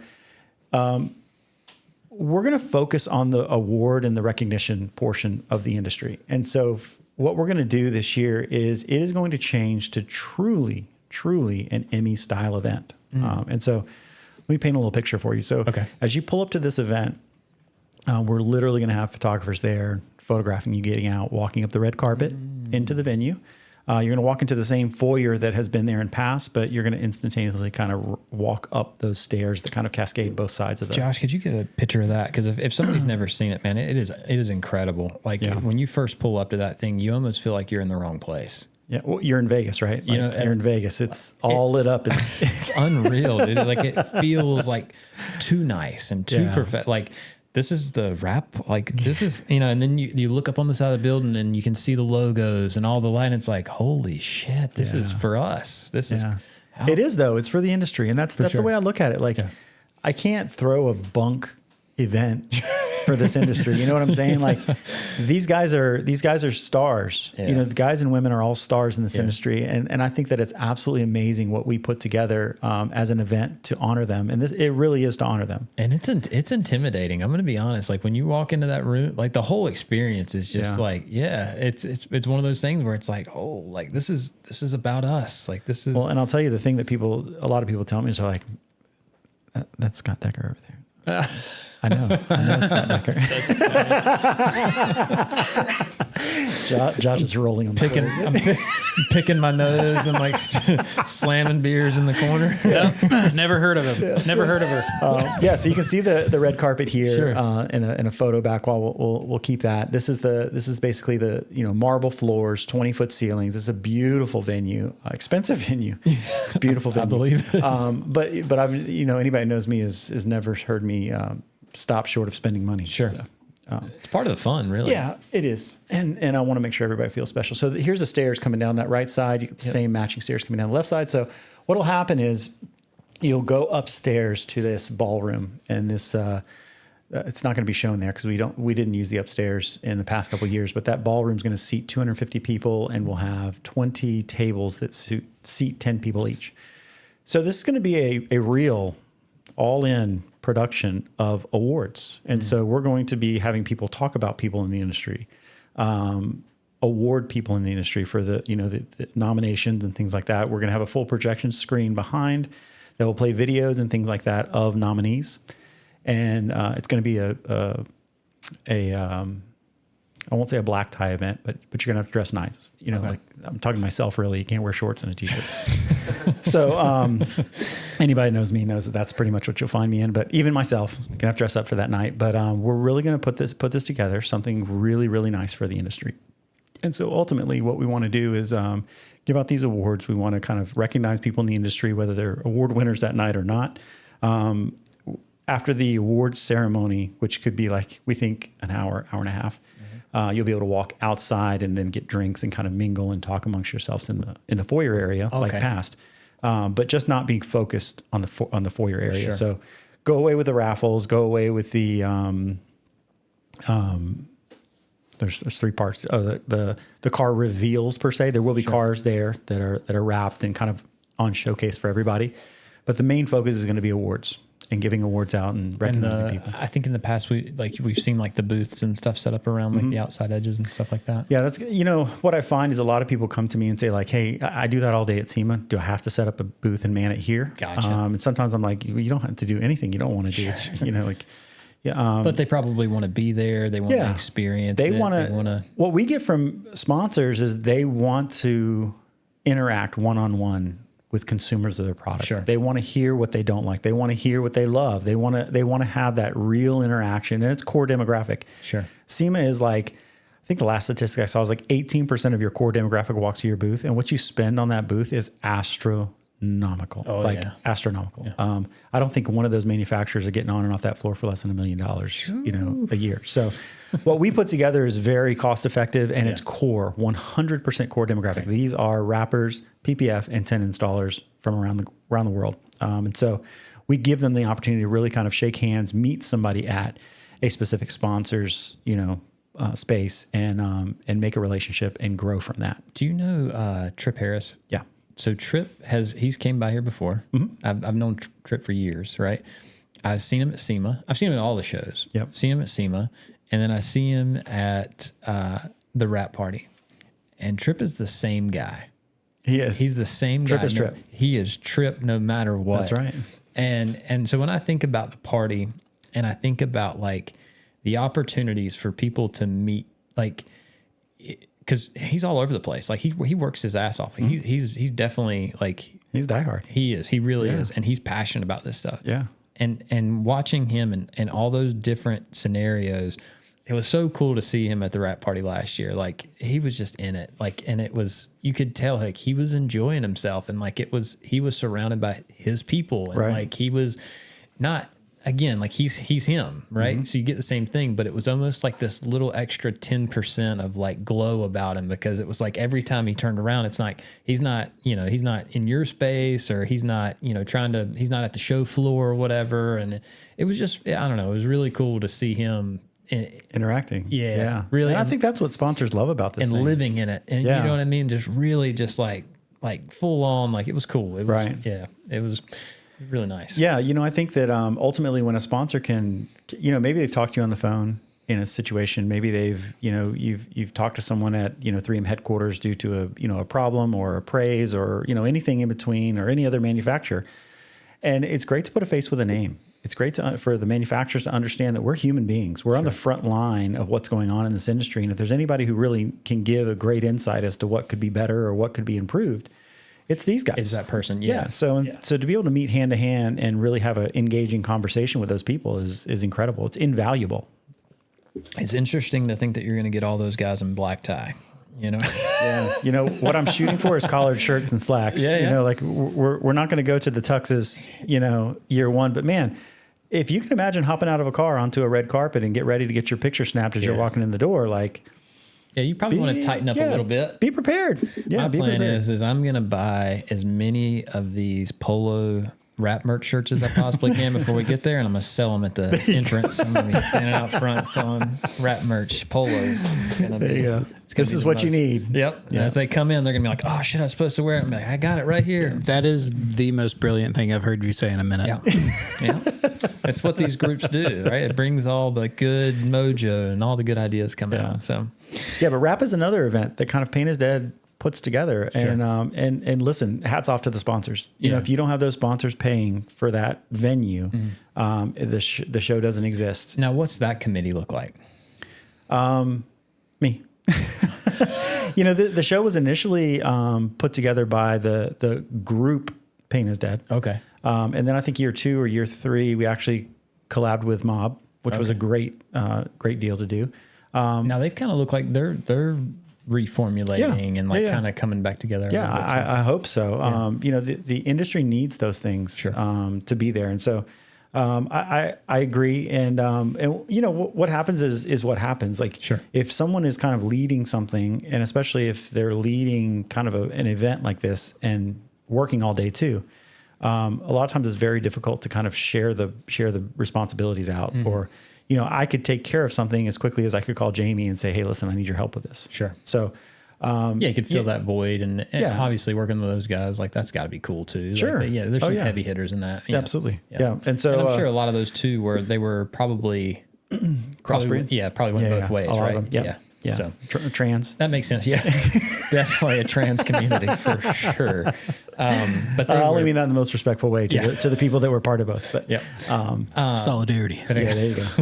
But so then after that, it just kind of slowly morphed into like. Yeah, it turned into like, you know, obviously we optimize things, and you're using the same event or the same venue over and over and over again. Things become more kind of just like, you know, plug and play. Yeah, plug and play. You're just going through the motions. But ultimately it's still a task. It's still a pretty big feat to make happen. And so, asking people for sponsorship money. Yeah. Like if you've never done that, it can be a miserable process. And let me tell you, every year I get closer and closer to like really like calling people out, but I'm like, listen, if you are a manufacturer and you are not supporting this industry, you know, shame on you. Yeah. Shame on you. Right. Like you don't have to like me. You don't have to like Pain is Dead. You don't have to, none of that has to be true. What has to be true is that you're there to support these people that are looking to be honored on a night, and you've got to be a part in that. And so this year there'll be another very hard push for some of those people. Like, I mean, you can go back and look, you can look at sponsor pictures and see who was there and who wasn't there. And you know, when you look at those slides, I don't have to tell you who was there and who wasn't there. Yeah. But I will make it very, very serious push this year to say, hey, listen, it's a microcosm of what $1 is to these companies. Like it is literally like throwing a quarter out, you know? And so and on the flip side, the alternative is that how do you put a show like this together? Right. You know, you don't go to every person that you're asking to show up to the show and say, hey, by the way, it's $25 ticket to get in. Well, just like Justin Pate, right? He MCs it. Or he has in the past? Yeah, pretty consistently. Yeah, Justin, John did it one year, Duver.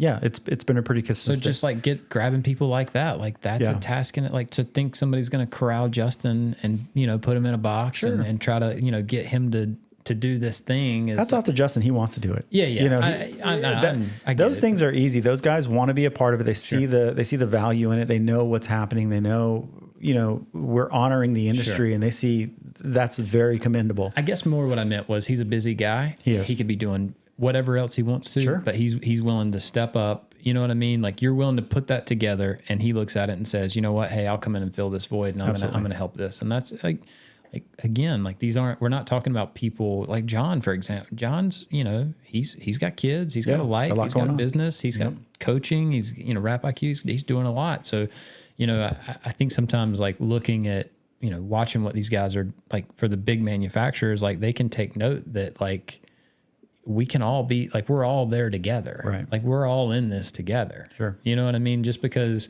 you know, you might be competitors, you know, during the day, but hey, like when we're coming together to celebrate everybody, like we can do this as a community. Like there's not anything wrong. We're celebrating your buyers. Yeah. We're celebrating the people that are buying from you. So be present.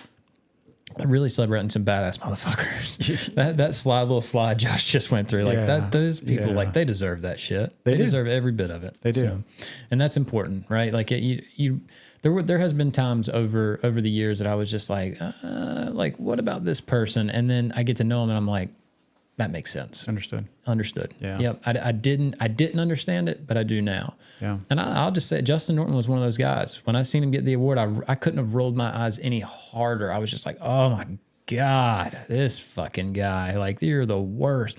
Then I got a chance. He came up to the shop. He hung out with me. He did the first episode of the podcast with us. Really? Dude, I didn't realize it was the first one. Yeah. First episode. Yeah. And it was incredible. It was great meeting him.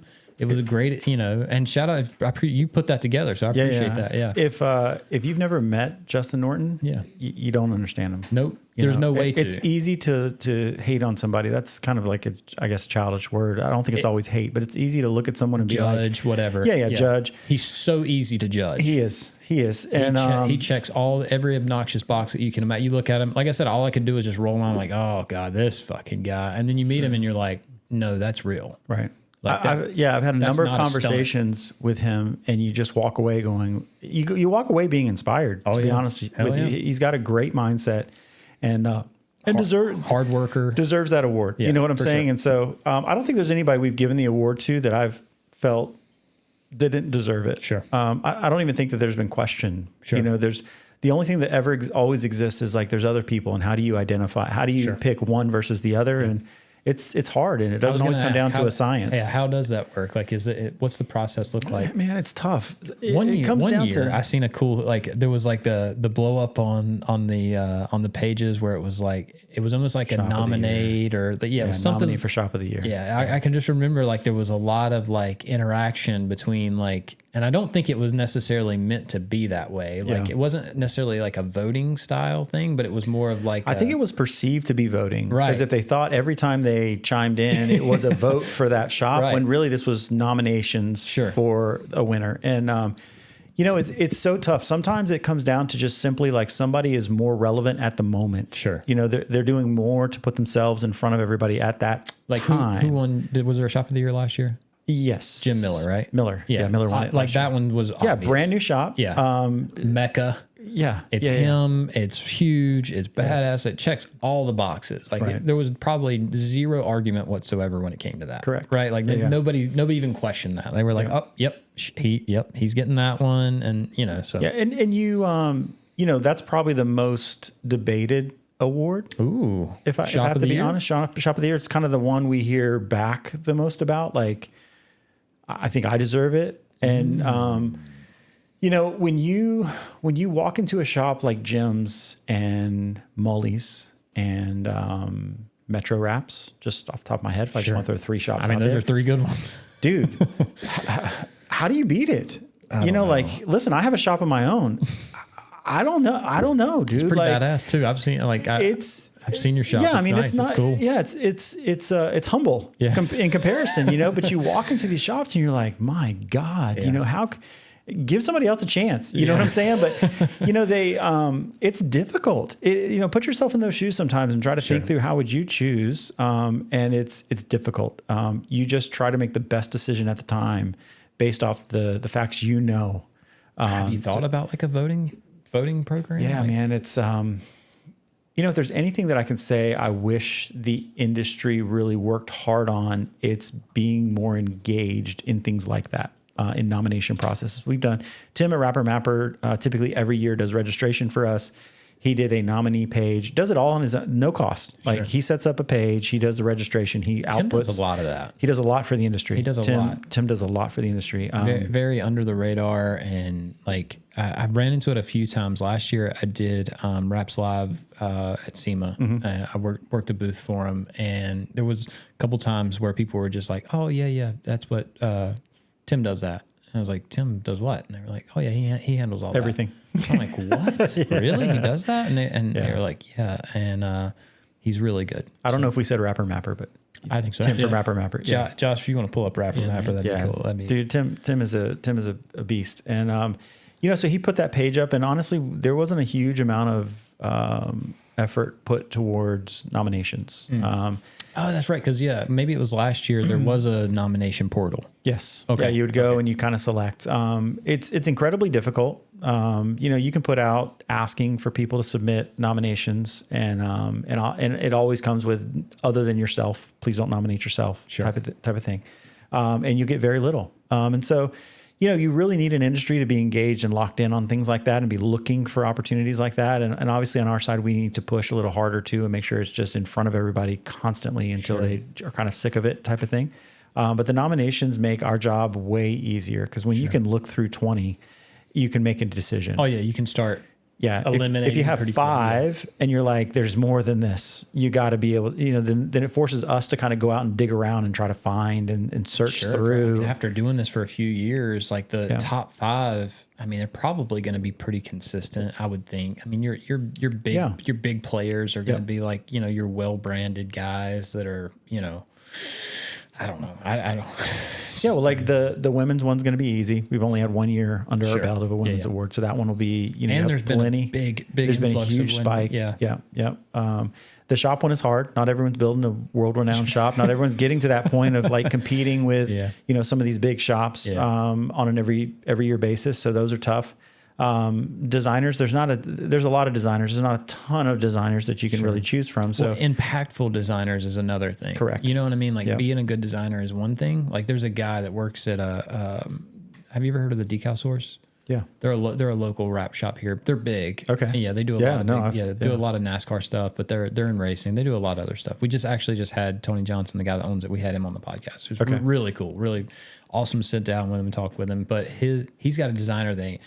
I hope Josh, correct me if I'm wrong. Oh, is it Kyle Williams? Is that right?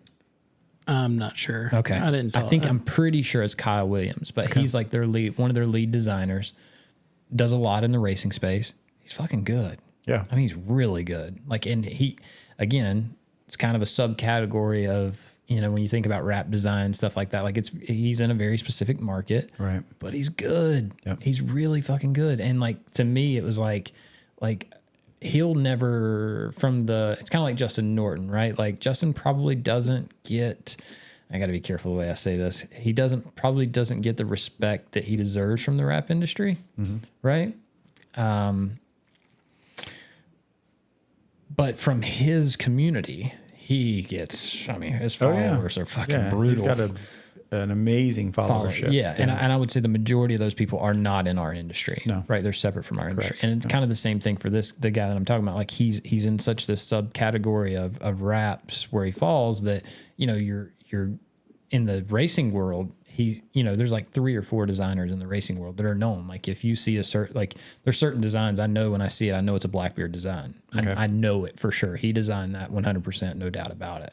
But your average person that's not in racing, like they've never heard of Blackbeard. They didn't even know that was a thing, that there's specific designers for, racing genres. Exactly. Yeah. So it's like, that's like a niche inside of a niche. Like it's like very specific, very tight. So then like, when you start thinking about like, then they need to be somewhat impactful and they almost need to have a style like Skeppel, right? Like Skeppel had a thing. Like he was the dude for a while. I think he even got roped into like, he was part of the. He was part of the original. Yeah, he was part of the original group, right? Yeah. Like so, and so like I think maybe like I don't know whatever happened to him. Do you keep in touch with him? No. Okay. No, I think a couple of people reach out to me because they just knew there was a relationship between. Sure. He worked for me for quite a while. And I think he just burned himself. Like that's what I was kind of getting. Took on everything on his own. Exactly. And just couldn't. It's too much. Yeah, it's too much. Yeah. You just can't. You're one person. Yep. And so, I think he just kind of stepped away in his own terms to be able to, handle it mentally. But well, I was talking about that earlier. Like you can get overwhelmed and it just burn you out. Yeah, and you're done. 100%. But he kind of fell into that role where he was the guy, and I think everybody started asking him for everything. Yep. Right now they were asking him to design all kinds of stuff that it's like, he kind of had his style and his thing, and like, you know what I mean? And then it just got bigger and broader. And so it's like knowing when and where, like, and right now Glarb he's killing it. He's the guy, But you know what Glarb seems to do, and I think this is true for any individual brand designer. You fill in the blank of what you're talking about, installer, et cetera. You've got to be able to work with the industry on other levels. Sure. And so you talked about this briefly a little bit earlier today too, like collab type of deals. Yep. Like when you can collab with other brands and people and organizations, it really kind of catapults you into a different level. For sure. Like quickly, because a lot of these people are very, very well known, very well followed within their own space. Yeah. That was the thing I loved about setting up that deal with Justin and you guys, was that it was at Cambia. Yeah. Wrap car show type thing. Yeah. And you guys did a very, very cool, you used his Dolph design on a race car. And so it was such a cool collab.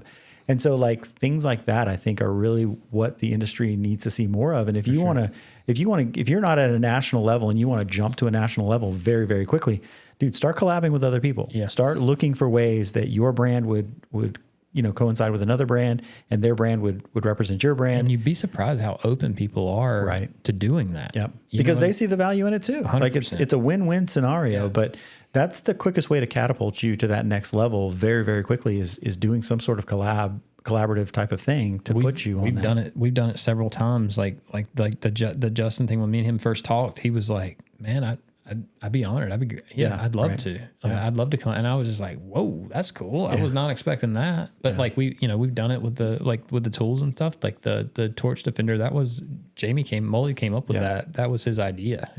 Obviously Josh took it and fine tuned it and like made it into a real life physical thing. Right. Yeah. But it was in collaboration with Molly and his idea and like his goals and what he's trying to reach, so who would have thought he'd have a good idea? Well, I'll tell you, man, it's like, it is a really good way and, people are a lot more open to doing it than what you may think.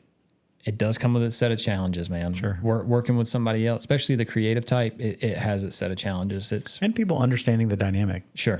Understanding what's involved on one person's side versus the other. Yeah, because a lot of times always tough. Yeah, we always make the joke about designers like, dude, you're just clicking buttons. Like, really, your job's not that hard. Come on. But realistically, with the Torch Defender, I was out installing on the road day night. Took my computer with me, and whenever I got done installing, I was designing.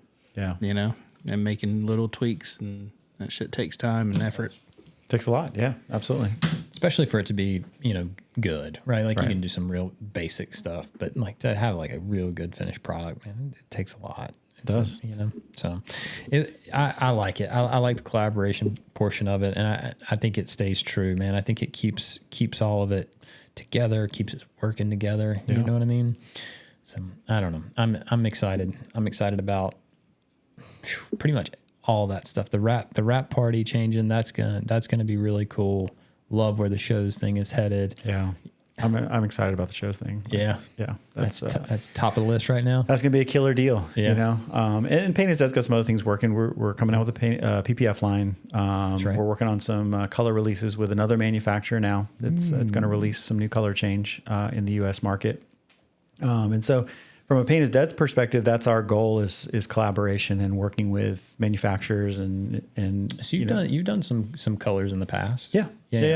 Successfully. Through like APA and Evolve out of Miami. Something similar? Are we staying? Yeah. So I think what you can expect is the wow from the moment it walks in the door. That's always really important for me. Packaging was, something that I saw very early on as something that was needed, and I felt like it was a signature of PROSERIES. Sure. And with Paint Is Dead, I kind of carry the same overall concept with that. So, those art boxes that you would get with the APA color change products, you'll see, very cool boxes. You'll see an experience in a box.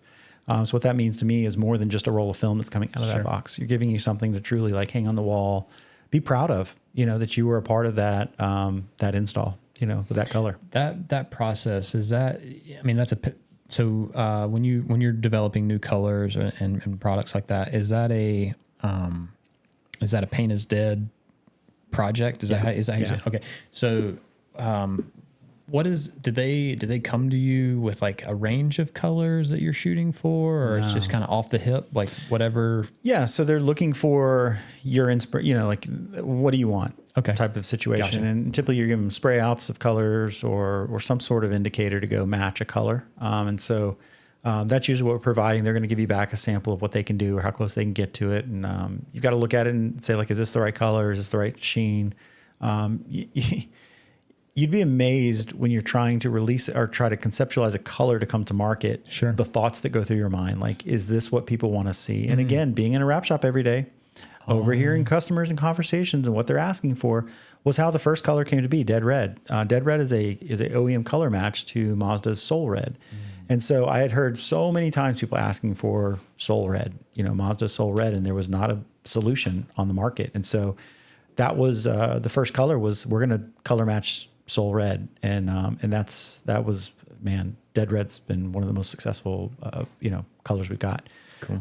Yas Blue was a knock of Yas Marina Blue from BMW. A lot of people come in asking for Yas Blue. The tint's a little. It's got a little bit of a pink in it. A little bit of yeah, pink, we gave it a little bit of a pink. So you put your own flair on it. Yeah. Like yeah. Now Dead Red's a dead on, and Yas Blue and the right lights are dead on, but it's just got that pink kind of flair to it that you get in sunlight. And so Cryo Blue is a Cadillac color. And so you just kind of see these things tie together. For me, the success has been OEM matches, because a lot of people will like a color on a car and have a different manufacturer car, or just had that car in the past. Sure. And they just want that color on a new car. And so you're able to kind of very easily coalesce those customers over to a color. So so for us moving forward, we want to be able to make sure that we're providing the same thing. PPF has been something that's growing in the industry, so we're going to touch on that. And I put is dry apply PPF, so I'm pretty excited about it. We've got distributors set up in the U.S. that are going to take it on. They've got orders in. We're going to launch that at Wrapscon this year as well. Very cool. And then we should have some the new color change colors released as well, so people will kind of start to have an understanding. Time frame? Yeah, Wrapscon time frame. Yep. Yeah. I know. Do you want to touch on that anymore? Are we? I don't know where that's at. Like, I don't want to ask too many questions. Hey, listen, I can dance, so I mean, you throw anything at me you want. I'll duck and dodge. Is it okay? So we've talked about Paint is Dead being a neutral space, and you've some of these colors. I feel like if it was an APA color, you would have already said it by now. Yeah. You would have said that's the color. We do have new APA colors coming. Okay, cool. Yeah, I can tell you that. We've got, and what's exciting for me about that is our satin colors. Oh, okay. We've never done a satin with APA. And so, honestly, I've asked for satin in certain colors. And when I get the satin and then I look at the gloss, I'm just like, oh, just go gloss. You know, it's always just been like, oh, it's so beautiful. Just go with that color. Like you lose the depth, you lose some of the detail in it. But I went back to them this year, and I really kind of presented a how do I say it, a very close to home concept to them at APA, and they loved it, jumped right on board. And so we're gonna have 3 satin colors that launch at the Wrap event this year with APA. Okay, so those will be out later this year. So we can look forward to seeing those. Sorry. Opportunity to work with any other manufacturers? Absolutely. Yeah. Yeah, we always want to work with manufacturers. And in ways that work for them too. It doesn't always have to be a color. Okay. Sometimes it can be collaborations on the ProSeries side. Sometimes it can be collaborations with Paint is Dead, things that just coincide with products they have currently, in the space, or a variation of that product. So we don't ever want to limit those opportunities. For sure. And I think I've told people I feel like till I'm blue in the face from a manufacturer's perspective. It's like, hey, listen, like we're just as willing to work with you and do a deal with you as we are with anybody else that exists in this industry, because I don't want anybody to think that we're specific to one brand or anything else. And right, because that's kind of the whole thing, right? Like, sure. Yeah.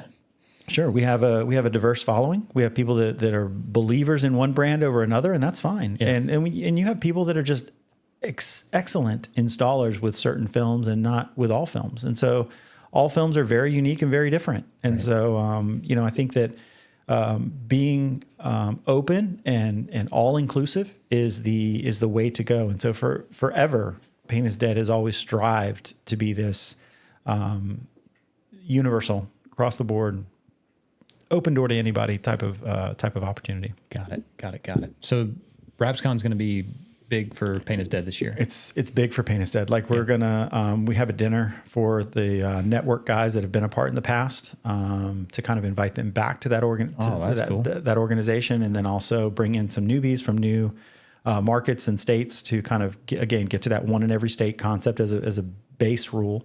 And then, grow from there. So that's going to kind of be the launch of that. PPF's coming onto the market. The new color change will be out there. And then obviously we're doing the show's launch, all 10 hosts. So let's talk about that for a second. What does that look like? What can people expect to see from the show's launch at Wrapscon? Can we talk about that? Yeah. Okay. Yeah. So we've worked closely with Wrapscon. We have secured a spot within the Wrap Olympics to set up a 10-person table. And basically, I've invited Chris Ulmer, who's a great individual. He's doing a lot of things for the industry as well with Rappers Roundtable. Chris the man. Yeah, out of Jacksonville, North Carolina, not to be confused with Jacksonville, Florida, where I'm from. He's going to come do, and I've told him, I said, hey, listen, like, coin this as a Rappers Roundtable launch of PID shows. And he says, oh, you don't need to do that. This can be, you guys' thing. And so like here or there, whatever it is, he's a great commentator. He's a great conversationalist. And so we're going to have him kind of MC this launch of the show's thing. So it's kind of a sit down interview, discussion, talk to the show host. We want to have engaging conversations between people at Wrapscon and the show host, as well as like, hey, Scott, you're doing this show on PID shows. I'd love for you to consider this. I'd love for you to consider this person. Okay. I'd love for you to, just kind of give us feedback, talk to us. And this is kind of just a big kickoff to something that I feel is so important for the industry in PID shows that I wanted to do it live. I wanted to have everybody there in person to be able to, shake hands and meet people and create relationships. Got it. And will this, is there a date and a time? Yeah. Yeah, there is. I want to say, man, I do not remember the exact date. I want to say it's Thursday. Okay.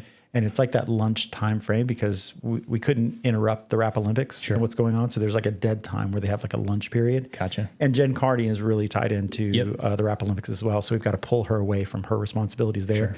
And they stay busy, show like that. They do. Yeah. So we're, she's cool. Being gracious. The show's being gracious. The other Wrap Olympics judges are all being gracious to give her up for, a short amount of time. So we're going to try to knock this out in an hour, roundtable style. Set up like this, question answer type of thing, introductions. Sure.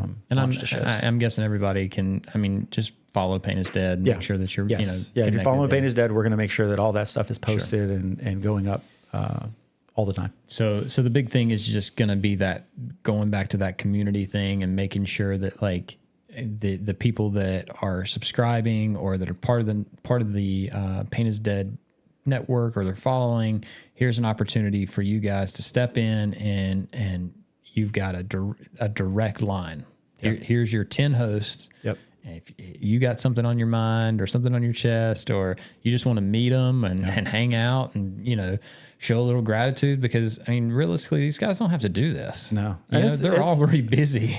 It's a lot of work. Yeah. It's a significant amount of work that they're putting forth, but I believe that all of these show hosts. Not there. We're. Right. You are too. We're putting a significant amount of Put work. yourself in that group too, because you already got a shit ton going on.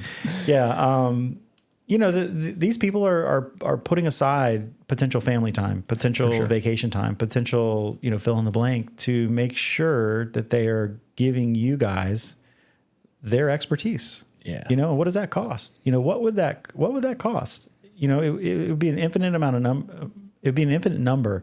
Try to understand what it would cost to go dig into Scott Decker's mind. Sure.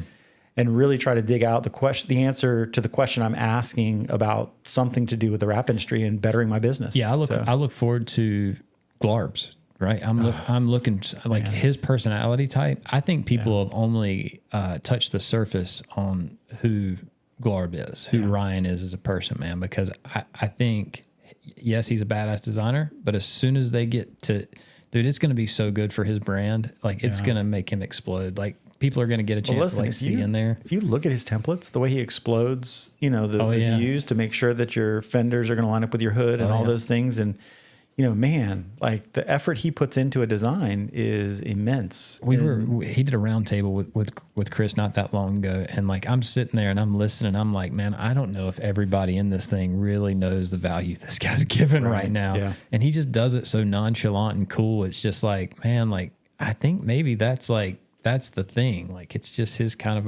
personality type. Yeah. And this is kind of what makes this so important to me as far as shows is concerned is, forever as a shop, we've had a subscription to the Wrap Institute.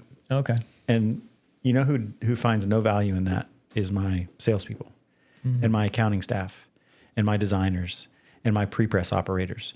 My installers get a wealth of knowledge, and it's great. It's the price is wonderful. The value is there. What they get is immense. It's amazing product. Okay.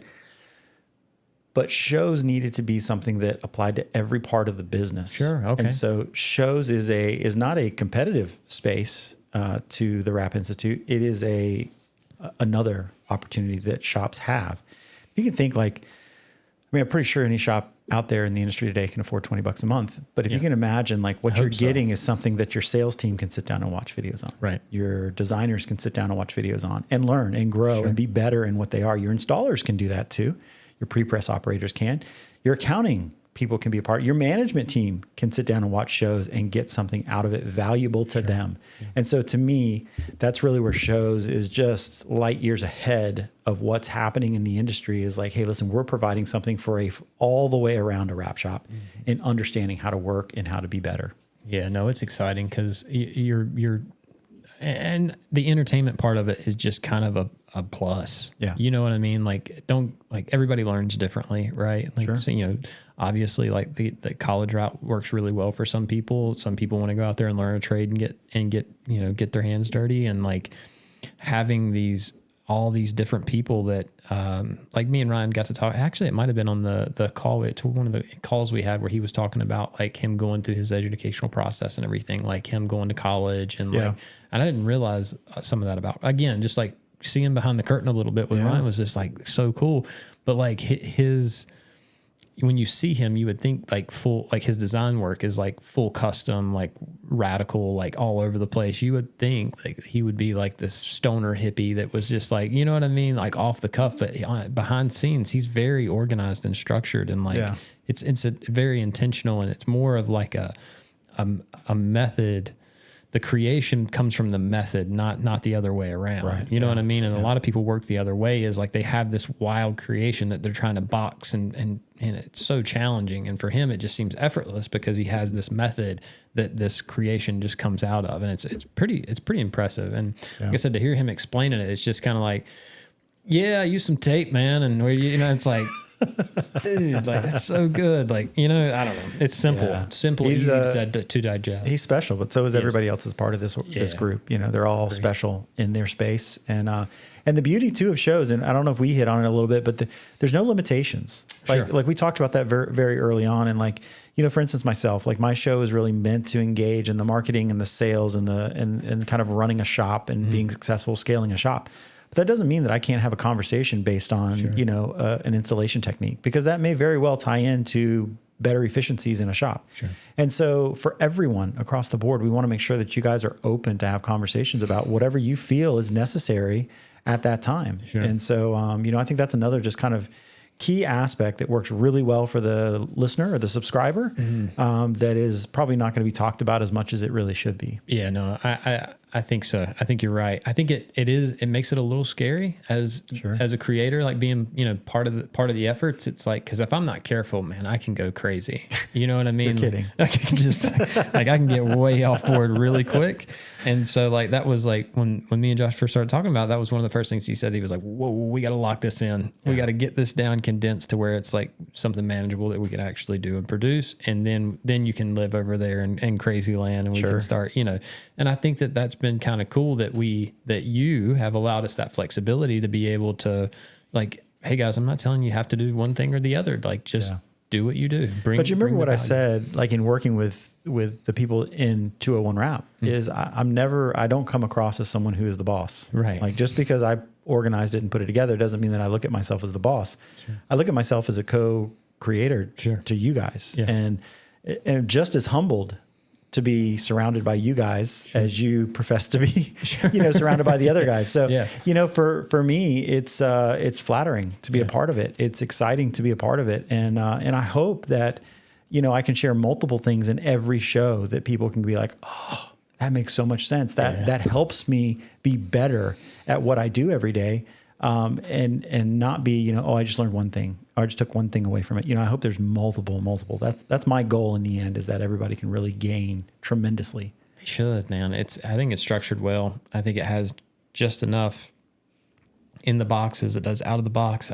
I don't know. I'm pretty pumped. It's funny because I knew with you coming on, I was like, in my head, I'm like, okay, Austin's done enough talking and speaking engagements that people kind of know enough of your backstory where, like I know I've heard it, right? Sure, So it's like in my head, I'm like, if somebody's watching this episode and they're looking to hear that story again, like they can find it. It's out there. It's available. Although I do love hearing some of the stories and everything, but I knew that stories, the shows was going to be a big part of this episode. Yeah. Like I wanted to talk about it, and I really wanted to make sure that we drove it home. Like this is something different, but, I don't know. Hopefully, I like how it's being portrayed. You know what I mean? I like the slow roll. I like how it's coming together, and all the different the energy, and it's interesting because like everybody else's perspective. Like you thought of this, right? So, and you've been very methodical about it. You're picking the people, you're seeing the process. So it's like in your head, like I know I've been through this before where it's like, it's all just coming together for you. Like you're just kind of along for the ride. And then, for me, I'm like, yeah, this is cool. It's like, so I get pumped about it. I'm like, so I don't know. I feel that way too. Yeah. I feel that way too. I'm like, oh yes, it's great. And you hit on something. You're like, man, you take a huge risk in failure. And I don't think so. I don't look at it as like I risk failure. I look at this as like, man, if we don't take a shot at it, who will? Sure. The answer may be never. It may be nobody. Right. And so if this thing can... Well, but they may not because of that risk. Correct. Right? They may be in that position because they're like, man, I can't, am I going to risk it on the hillbilly that loves racing, and I'm going to bring him in and give him an opportunity to have a show on my platform I've worked my ass for? No, hell no. He may be cool and people might think his mustache is extremely handsome and charming, but no, I'm not going to give him that opportunity. It's just not going to happen. Like, so I understand why it wouldn't, you know what I mean? But, and it's nice to hear it to come from you, like to hear you say like, well, we have, almost like you feel obligated. Like we have to do it. Like it's the industry, the industry needs it. And I look at it as like, I get to take the risk with these people that I trust so much, and I don't know all of them in the same levels. I don't know all of them as in depth as I know Josh. I've known John for a very, very long time. Right. I've known you for a long time. And there are some people that I don't know very long. But I'll tell you what, today I have all the faith and all the trust in the world that these are the best people to put forward to kick this thing off and get it going in the right direction. Yeah, I'm excited about getting some of them on the podcast that haven't been on yet. Yeah. You know what I mean? Like I want to get to know them, right? Sure. Because they're, we had Kristen on not long ago, and like hearing her story and watching her light up in here, dude, it was powerful, man. Yeah. Like she's a fucking powerhouse. Like you get her rocking and rolling. It was like she was just like, you could just watch her like wings just spread open in here. It's like this whole like thing in here. And I was like, hell yeah, like that's what people need to see. You know what I mean? Like they need to see that side of her. And those are the things that I've been able to see over the course of time and see in people and make this tough. This election wasn't easy per se, but I feel like, and what I felt best about at the end of 10 phone calls to people was that those 10 people were all ready to say, like, let's give this thing a shot. Yeah, let's do it. Yeah. And so like you go, man, you probably did pick the right people because they were all willing to give it a shot. Well, I started to say this a second ago. I knew that shows was going to be a big topic, but I also wanted to really drive home. Like I want people to see, like it could easily get overlooked how much work you're putting in. It really could, right? Because you're not, and I get it. It's hard to have that discussion, like, because you sound like that guy that's bragging and like, look at me. And like, you know what I'm saying? So, I get it. But I want people to understand, like, it's really easy to judge or to, look at what you're doing and think like, whatever, like they got to have a clear perspective of what's going on. And like a big thing. So when you're working, we're in a niche market, right? Yeah. And so when you start working with 3M was a choice. Like I made that choice to work with 3M, right? I like 3M. I believe in 3M. Obviously the last 3 years have been tough. Has not been an easy year to be a 3M'er, right? Yeah. I was stepping into something. I was riding the high from, for the last decade, right? I'm thinking I'm walking in, this is king. It has not been that way the last 3 years, right? Yeah. But I support them and I believe in them. And I think it's going to pull through. I think everything's going to level out and be good, right? All the tech's there, all the stuff's happening, and it's exciting. I look forward to it. I'm proud to be part of that organization, right? Yeah. I think if somebody doubted Pain is Dead and what Pain is Dead were doing, when you look at that group and the fact that group can rally together, man, you talk about like believing in something. Like it'd be one thing like if it was all a bunch of 3Mers and you know, we were all joining the Pain is Dead group, but we've got, you know, men, women, older, younger, you know, different trainers, Matt's like 7 foot tall. That's got to count for something. Like there's just all these people, and like every conversation I've been a part of, there hasn't been not one bit of hesitation. Yeah. Like, and I think that should speak a lot. I think that in today's world where, you know, diversity is almost like a standardization of why you bring somebody on. The diversity within this group has nothing to do with that at all. No. Every person on this group deserves to be there, and there's more people that deserve to be there. You 100%. Just can't have, you know, 25 people involved in a launch of something. So I think that's a good point. As we look towards the future, maybe there is, right?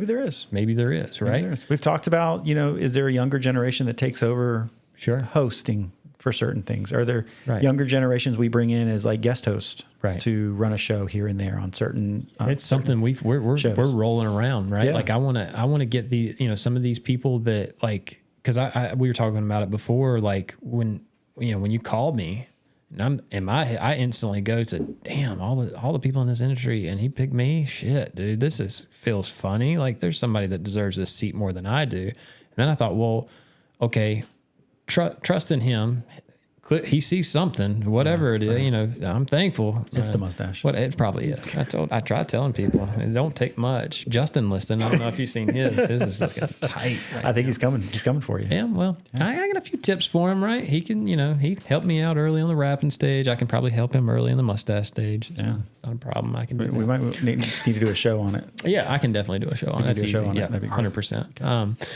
The mustache show. Yeah, mustache or something. And we'll get it. We'll dial it in. Right. It's a process. But I look forward to reaching out to some of those people that like, hey, look, like you guys are making a massive impact. I want to keep you close to this group because I don't know where this is going to go either. But you know, as it moves forward, you guys should be a part of it. And from a network standpoint, you know, I think of it like I can remember when I was a kid. Do you remember a show called Ally McBeal? Yeah. It was a show. It was a real thing, right? I don't know how many seasons it ran, but it ended up 27 and a half. I don't know. I was about to say, he's a true fan. All right. Got it. Nailed it. But anyway, so it ran its course. Yeah. Right. That moved out. Something else moved in. Right. Right. And I think having it set up like a network like that, like it makes it easy. Like you're going to get to a point to where, hey, look, man, enough is enough. And it's time for the next generation. It's time for the next generation. It's already happening. I feel it's happening. Look, where I felt, you know, a lot of us live in our age dynamic. Sure. You know, 10 years ago, we were kind of the guys in the industry, and not to say we aren't now, guys and gals. But you're seeing this younger generation step up. Sure. And it's inspiring. Dude, I they're love hungry. They are. They're everything we were, right? 100%. Like if you can think back, like I see a lot of myself in some of these guys. It's amazing to know that there are people as excited as I was early on that are going to carry this next wave through. Sure. I was told when I started out, like, this is just a wave. It's just going to pass and it'll be done. And us painters can go back to what we've been doing forever. And I would always say, like, if this is a wave, it's just starting to pull back. Like it's just at its welling point. You guys must have had a bunch of painters down by you. Oh man. The painters must have been rough. I tell you, I don't know if I don't think Josh spoke on this, but like the first time we put Paint is Dead on a windshield, like on a windshield banner and went to a show, we had just wrapped a car, like one of my cars, satin black, and took it to a car show at a painter's shop that he put on the show. And so we rolled up with this matte black car and a neon yellow, like fluorescent yellow, Paint is Dead across the front of it. Man. And let me tell you, like, that's the day I lost a friendship with that guy. Yeah. But no, it's all been in stride, you know, and a lot of those guys, I was into cars like, you know, now, I was into cars from a very, very young age. And so it's funny because I've heard you say it. Like, but it's just like imagining you in that space. Like, you know what I mean? Like I wasn't there, right. You know what I mean? So it's like, it's hard. Like when people say that, like, and racing is funny like that, where people will say, oh yeah, I used to race. Yeah. And like, you instantly know, No, you didn't. Right. Right. Because there's a whole different conversation. If you did, right, you wouldn't have to tell me that. I'd already know that you did. Right. And so like when people like the car culture is funny because people, I used to go to car shows and so, okay, cool. Your dad had a Corvette and you went and hung out at the car show. That's cool. But to really get like, so then when like I hear like, your buddies talking about it and they're like, oh, no. He was all in. Like, he's a car dude. Like he's a real car dude. Like, and it's like probably 25 magazines with cars that I've built featured in them. I mean, like you're going back like Super Street magazines and things like that. Like probably my most, what I was most proud of is Super Street magazine did these pull-out posters. They did 6 in 1 year pull-out posters, and you had to be selected by Super Street, and you would go to a Hot Import Night show, which was the show during that time. And they would literally set you up in a booth and they'd shoot pictures of the car during the Hot Import Nights event. And they would turn that into a 3-page pull-out poster in the magazine. And so I got that opportunity to do it and was one of 6 people, across the world that had their car featured as a pull-out car. But I wanted the cover, and I couldn't have the cover and the pull-out poster. And so I built another car after that to go after the cover shoot and got another feature, not the cover, but got another feature. That was the car that Josh was talking about wrapping the engine bay in. Okay. And so built another car to just specifically to go after that cover again. And so like, I was just very into like, I've always been into customizing cars and being very unique. Is it possible to find one? Like Sure. I'm sure you can. I tried. That's a, if you, go to I wouldn't even know what to search. Let me spell out something for you to type in. Yeah. You might edit out how I spell it, but type in INCIVICCORD. That's InCivicord, which was an Integra front end on a Civic. Yep. With Accord headlights. Okay. So like heavy wide body conversion, motor swap, turbo, full fiberglass interior, audio, like anything you put on a Honda. Sure. Was there. There's pictures. Yeah, there's pictures there he could send you over to. But yeah, I mean, like I've been in the car since I joke around since I collected Matchbox. Like when I collected Matchbox kids as a kid, cars as a kid, it was, I would collect them. They were pristine. I wasn't the kid to like crash them together and like have fun on the floor. Like I was building out of toothpicks roads and houses and driveways that I could pull my cars into. That's and cool. Like, so I've been into cars forever. And so to be able to go out there and do something different. And I'll tell you, there's a good painter in our market that, we used to put stickers on cars says this is wrap not painted. Is this the one? That's the one we took to the show. Yeah. Wrap the underside of a hood. That was never done at that time, No, like I said, I can remember watching this stuff happen and just be sitting in the shop, just like rubbing my head, like, what the fuck? I'll tell you a funny story. Doing?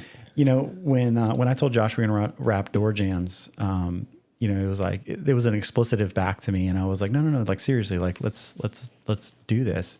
And I think the conversation went something like, well, where do you stop? And then we talked about wrapping an engine bay. Yeah, so like we didn't stop. We just kept going. You know what I'm saying? But it was how far can you push the envelope? How far can you push the film? So, ultimately for us, we transferred from putting stickers on cars that say this car is wrapped, not painted, to the painter in, fast forward 5-6 years in the future, painting a car matte white and then putting a sticker on it in vinyl. Got them still. That said, this car is painted, not wrapped. Sure.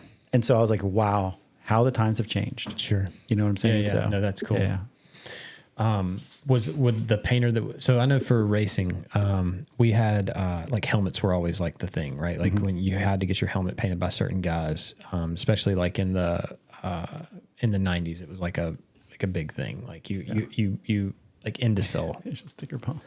Satin black sticker bomb. That was the same car. So we pulled that motor out and put a V6 motor in that car. But yeah, the entire engine bay was not wrapped at that point. But when we pulled that motor out, we wrapped the entire engine bay. But that was, to my knowledge, the first time I'd ever seen the underside of a hood wrap. Now it's fairly common at this point. Sure. You see that. Yeah. You see that pretty commonly. But this is back in like 2010, I would tell you, 2009. Just not things people were doing at that time. So I'm deeply humbled that I look back today and say we were part of starting a lot of these trends that happened with 201 Wrap. There you go. But the painter that you were referencing down there, like, was he the guy? Like, he was like all the high end people would take it to him. Is that the kind of thing? One of a couple. We had a couple of people locally that were really good painters. Yeah. He's not the guy that put on that show. Okay. But yeah, he was definitely a painter in the marketplace. And I thought about the other day, and not that I would tell you I'm proud of this fact, but when I think of like the paint shops that existed 20 years ago, they don't exist today. Right. So, I would tell you that Wrap is getting to the point that it's putting custom paint, out of business. Oh yeah. Now, well, even like not insurance paint, but custom paint. Sure, but like, what was did you see the Slate, this SUV? Oh yeah. The miniature kind of Jeep looking thing, right? Like Amazon Bezos concept. Yeah. That thing is made to wrap. Yeah. It's part look of at Tesla. Yeah, same thing. Look at Tesla. Yeah. Right. So to think that it was just, some wild boys down in Jacksonville, Florida, like doing crazy shit, like to now, like it can be becoming OEM. Yeah, it can become, they have programs at manufacturers where they're doing color changes. That doesn't happen without what we were doing. The industry. Yeah, without it doesn't the happen without the industry. And so like I love to think that we were a stimulator in that early for sure concept. But I say again, like without paint is dead, without the time that you quote unquote put in, to keep that on the forefront, to, talk about 15 million people. When you actually think of what that is, you're thinking to yourself, 15 million people are passing across this page every 30 days. And to understand that you're probably making an impact in the marketplace when that many people are touching the page. So have to be right. So that's what drives me. That's what drives me, is making sure that we continue that positive and that push. And just like I said, solutions over excuses, man. Like if someone walks into your shop and they're like, hey man, like I want to wrap this spring. Can you do that? And you're like, come on, dude. No, I'm not wrapping this spring. Go get it painted. Go get it powder coated. You've just kind of defeated the purpose of like your space, number one, in your business. But number two, like this guy did it on that video that I posted seamlessly. Like, it looked like took him probably 5 minutes of spraying. And so you go like, it's just, where is the solution? Right. Create a solution, not an excuse for what is in front of you. Yeah. Cause it could just be something as simple as technique, right? It is 100%. Yeah. Like it could be that easy, it could, and some of that could start with like communicating with your customer, and like, it's all setting expectations. Exactly. Like, hey, look, we've never done this. Yep. But we can do it. We can. You might see a little color on the inside. Sure. You know what I'm saying? Yeah, something like that. But if you're willing to be a little open-minded and work with us and try it, we can give it a shot and work through it. And I think that, a lot of that for our industry, when people act like that, you know what I mean? When they get on that high horse, I think it's more of a lack of confidence than anything. Oh, for sure. You know what I mean? I like agree with you. They're scared, and it's like they're using this thing, like this deflection mechanism, to try to avoid that, like having to put themselves out there and be vulnerable. Yeah. The cool thing about platforms like what we're talking about with shows is, for $20 a month, you're building confidence from the pro. Like you're getting an opportunity to hear how these guys handle that situation, right? Like we're taking on, we were just looking at a project down in Charlotte. It's a big project. It's huge, and Josh has been doing this for a while, and throughout the process, he's like, no, absolutely. And I'm like, okay, cool. Well, if that's where the line is, well, then we'll go back and we'll communicate a little bit and we'll talk through it, and maybe there's a solution there. Yeah, right. Like it looks bleak, right? Mm-hmm. But maybe 9 times out of 10, there is a solution. Yeah, there might. Who's going to be creative enough to get to it? Yep. And a lot of times it's just drawing that perspective of like, okay, you want me to do it outside? Hey, just so we're clear, I'm not liable. What do you mean? It's like, oh, well, you think I'm going to be liable for dirt under your graphic talent? Yeah. Oh, okay. So you don't like that. Well, why don't we pull it up here, right? Where we can be inside. So let me touch on that a little bit. Yeah. That's an interesting dynamic. So at 201, we're a 3M approved shop. Yep. So we're doing a lot of 3M installs. Yeah. 3M certified company through the UASG. Correct. Yep. So what I find amazing is the amount of these big distribution or big print houses around the country that will reach out and say, hey, we want you to go install this in a parking lot. And we need you to do it at the bottom dollar. Yeah. And I go, wait a minute. What part of 3M training that I went through says that's okay? Recommends any of that. Yeah. Who said that? Yeah. And you're a 3M representative, supposed to be reaching out to another 3M representative. Yep. And you're asking me to go install this in wind, rain, dirt, open parking lot type of scenario. Who told you that's okay? And so for me, a lot of times I just simply say like, hey, listen, like this doesn't meet 3M's protocols. You and I both know what they are. Yep. So yeah, we both had to go through this program. What are we doing here? We know what the expectation is. Yep. And so it's interesting to me that you find some of that situation going on. And it leads me to a little bit, just kicking back just a second to what you were talking about, is when you say these people are kind of like the lack of confidence. I think it shows they're just not that good. Oh, 100%. You know what I'm saying? Oh, yeah. It's not to say they can't be good. No, I believe wholeheartedly they can be good. But so many people feel like I've been in this industry for a year. I've been in this industry for 2 years. I demand respect that I have been in this industry for a long time. And on the flip side, I tell people I hire, you can work here for 5 years and run into something you've never heard of before. That's right. And that's the way this industry is. So you've got to be able to be open-minded and constantly learn. And a lot of people will talk, crap about a film. Like, you fill in the blank. Like, it can be 3M they're talking crap about, which is like, it's been around so long and it's so dialed in. And then, they're also talking crap about the Chinese film that just popped up yesterday. And to me, I think that and I'd be willing to be challenged on this, but I would tell you any film can be installed if you understand the film that you're working with. 100%. You understand the substrate you're working on. Yep. And so a lot of times people will just run out to, a platform and say, oh, this sucks because of X, Y, Z and blah, blah, blah. And really the answer is right there in front of them. So I went down and did a class with Justin Pate not long ago. It was right after I got authorized. I was like, you know what? Justin's on top of his game. I'm stepping into this training role. I'm going back. I'm taking another class from him. I showed up and it was cool. It was like, I walk in and he's like, what the heck are you doing here? And I'm like, I'm here to take the class. He was like, shut up. You're not here. I'm like, I'm dead serious. I'm here to take the class. But this is a beginner's class, Scott. Yeah, pretty much. I mean, that's what it was. But I wanted to see where he was at. I want to see his cadence. I want to see how he's operating, how he's working with people. Yeah. And, he does this spiel. I've talked about it several times on the podcast, but he does this spiel about how he has this new process and he's explaining these things and these techniques. And I'm scratching my head and he's talking like way out there, like in a space where, for years you shouldn't be talking like that, like missing something. And then he shows this little technique and this little process and he gets through it and he says, now based off that, could calendar film be better? Can it be installed? Dare I say? Right. And it was like, I'm standing there and I'm like, holy shit, this is no longer a beginner's course, guys. I don't know if I'm looking around at the class like, y'all know what's going on right now? Yeah. I don't think y'all get it. I don't think you see it. Right. And it was cool. Like to your point, it was like, damn, like this is changing. Like things just got turned upside down here. This could be exciting, Listen, it's no secret that calendared films are some amazing products. And, for sure. And if you don't believe me, go to Brazil and install. For sure. Right. You know what I'm saying? These guys are installing with non-air egress, calendared films.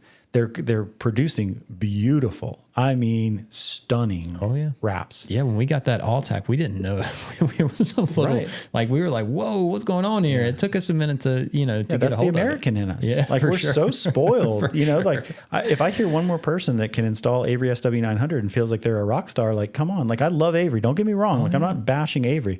I'm just saying you're not a pro installer if you can't install a multitude of films successfully. I see people bitch about 3M and I'm like, guys, really? This is where we're at. Yeah. Like you're going to complain about 3M. Like, do you have any idea what a hard or bad install is? Like you don't even have a fucking clue. Like that's your biggest struggle today. Like fucking, like you said, there's guys out here, they don't get any of this. No. Like, they're working with calendared non-air egress, like the worst of the worst. So and they're forced to make it look good. Yeah. And they do a damn good job. Yeah. Could you do it if you were forced to do it? Could you make it happen? Yeah. And then it's like and it comes back to that technique, right? Like what techniques are you using? Right. What do you, I don't know. And how are you growing? Right. How are you growing as an installer? Like just because you picked up film, fill in the blank of what it is, it doesn't matter. And you could install that film. Now, what other films have you installed? Sure. And most of my installers can install anything Yep. across the board. Well, There's a lot of times we get business because they'll walk into another shop and like, we don't install that film. And I'm not talking about some knockoff Chinese film. Right. Yeah, I'm talking about reputable films. Like we don't install that. Like Crystal. Go ahead, say it. If you can say it, I'll clap. Can't No, like, gosh, what am I trying to think of? Frosted. I don't know why I was going Crystal. Like, Oh, I thought you were talking about a person. I know. Sorry. Shout out to Crystal at Candy Wraps. Shout out Crystal. I thought you were trying to say her last name. Frosted. No, that's funny. Her last name isn't easy to say. No. But they're like, I just got a spreadsheet not long ago. Customer asked us to quote a job, and you look down through there, and it's like IJ 180, frosted, wall graphics, textured wall. Like there's like 6 different substrates, right? And 6 different brands of material, 6 different processes, right? Like you said, like somebody that's just used to sticking 180 on a wall, like this isn't. They're. Oh no, I don't want anything to do with it. I'm good. And they'll be the first person to say, "Oh, this film's garbage." Right. Film's garbage. Right. The film's not I promise you, it wouldn't be produced on a major manufacturing platform if it was garbage. Right. So I promise the problem's not with the manufacturer. It's probably with the individual who has been in the industry for 2 years. You know. Sure. So, and listen, hats off to the guys in the industry for 2 years. The first couple 1 to 5 years is the toughest thing in the world. But I'm just saying, like, you have got to stick it out. You've got to constantly learn. Like if you are not learning how to install every film and have that hunger to have every single manufacturer's plaque on your wall as a past training, then who are you as an installer? Like who are you really as an installer? Like those are like to go out and do that. They're tough. Not just tough. They're expensive too. Right. I mean, you can figure. Every one of those has got to be between $3,000 to $5,000. You know what I mean? Once you're all in, And I'm not saying you got to do it all in a year. No, but I'm saying over the course of time, you need to make a goal to do one a year. Well, but then you start looking at opportunities like shows, right? Where you're, $20 a month versus, $5,000 for the amount of education and the well-rounded stuff that you can pull from it. Like that to me is exciting when I look at, when I look at that, I'm like, man, like there was a time where like early we were talking about the shirt and it was like, I was looking at this shirt because, spending $20 on a shirt at the time was like, it was an expense. It was an expense. Like I felt it. And I was like, man, I want to make sure that this is the one that I want, I want to make sure that like, and so like to think like about like that really like, obviously I wanted it. I was excited about it, but to be able to spend that 20 and be able to, learn like, dude, that would have changed everything. Yeah. I mean, fast forward, taking a guy 1 year in or gal 1 year in, really fast forwarding the growth that they can achieve is what that's about. Sure. You know what I'm saying? So if I had that when I started, I'd be a different dude right now. I can promise you. For sure. Yeah. No. I see. Shout out to Wrap Merch for that shirt lasting that long. Yeah. Right. This thing's been through some washes. Yeah. I don't know. It's funny you pointed out the hashtag on the back. I'll have to look. I don't know. I hadn't looked at it in a while.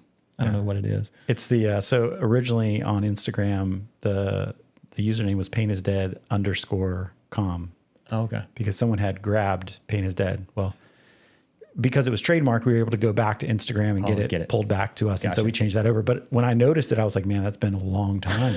It's been, Paint is Dead, not Paint is Dead _com. But well, when I I've told you in the past, like it was a big deal, man. Paint is Dead was a big deal for me. It was impactful, so much so that I kept shirt around for 20 years, It's like, I don't know how old it is, but it was like, it was a big thing. So, yeah. And we're still going to be, we're going to do it with some of the greatest in the industry. And that's what's ultimately going to be, I won't call it a comeback because we haven't gone anywhere. We've been apart. We've been every year over year, producing shows and producing products and producing, new things for the industry to just grow the industry, to make it stronger than what it is. But at this point, like, in everything, you've got to evolve. You've got to become nothing like this, though. This is going to be massive, man. This is huge. You've got to continue to evolve, continue to be stronger. This is nothing different than what I'm claiming people need to do when I say take a class every year. Sure. This is Paint is Dead growing up and being that much better of a product for the people that are watching it every day. Sure. No, and your willingness to do that and be vulnerable and take the chance, like I to your point, I think that it shows people like it's not, you're not just saying that, Right. You know, you're not telling a guy, hey, go out here and take a class and take a chance of failing, and then you not turning right around and doing the same thing. Like, hey, you're willing to step up and take a chance too, and I think it's badass. I can't tell you how stoked I am. You know, Proud to have you. I know sometimes it looks a little funny. I'm a little late to some of the stuff, you know, to get all my information in the way I'm supposed to, but I'm getting better. You know, it's a process. It's I'm working through it. So, I have gotten to this place where, with the podcast that I try to, as we start getting closer to wrapping it up, I always like to ask if there was anything else that you wanted to throw in. And I hate putting people on. I've done it twice to you now since we've been on the thing where I'll put you on the spot and I'm like, hey, what about this? So while you think about it, I'll tell you why I do this. So we had Brad Felty on. Do you know Brad Felty? I know Brad Felty. Yeah, Brad Felty's cool as shit. We had him on. It was a great podcast. He's got a great wife too. Yeah. And I don't understand why he couldn't just give her a shout out. Really, I don't know what's wrong. What's wrong with you, Brad? It's not even that hard of a thing to do. But when he came on, he completely forgot. And as soon as we walked outside, he was like, oh, dude, I completely forgot to shout out my wife. So this is a shout out to Brad Felty's wife. I think it's super important that the women of the industry, all the family, gets recognized. Absolutely. So is there anything that we didn't cover or didn't hit that you can think of that? No, I mean, I'd just like to give a shout out to my wife. Yeah.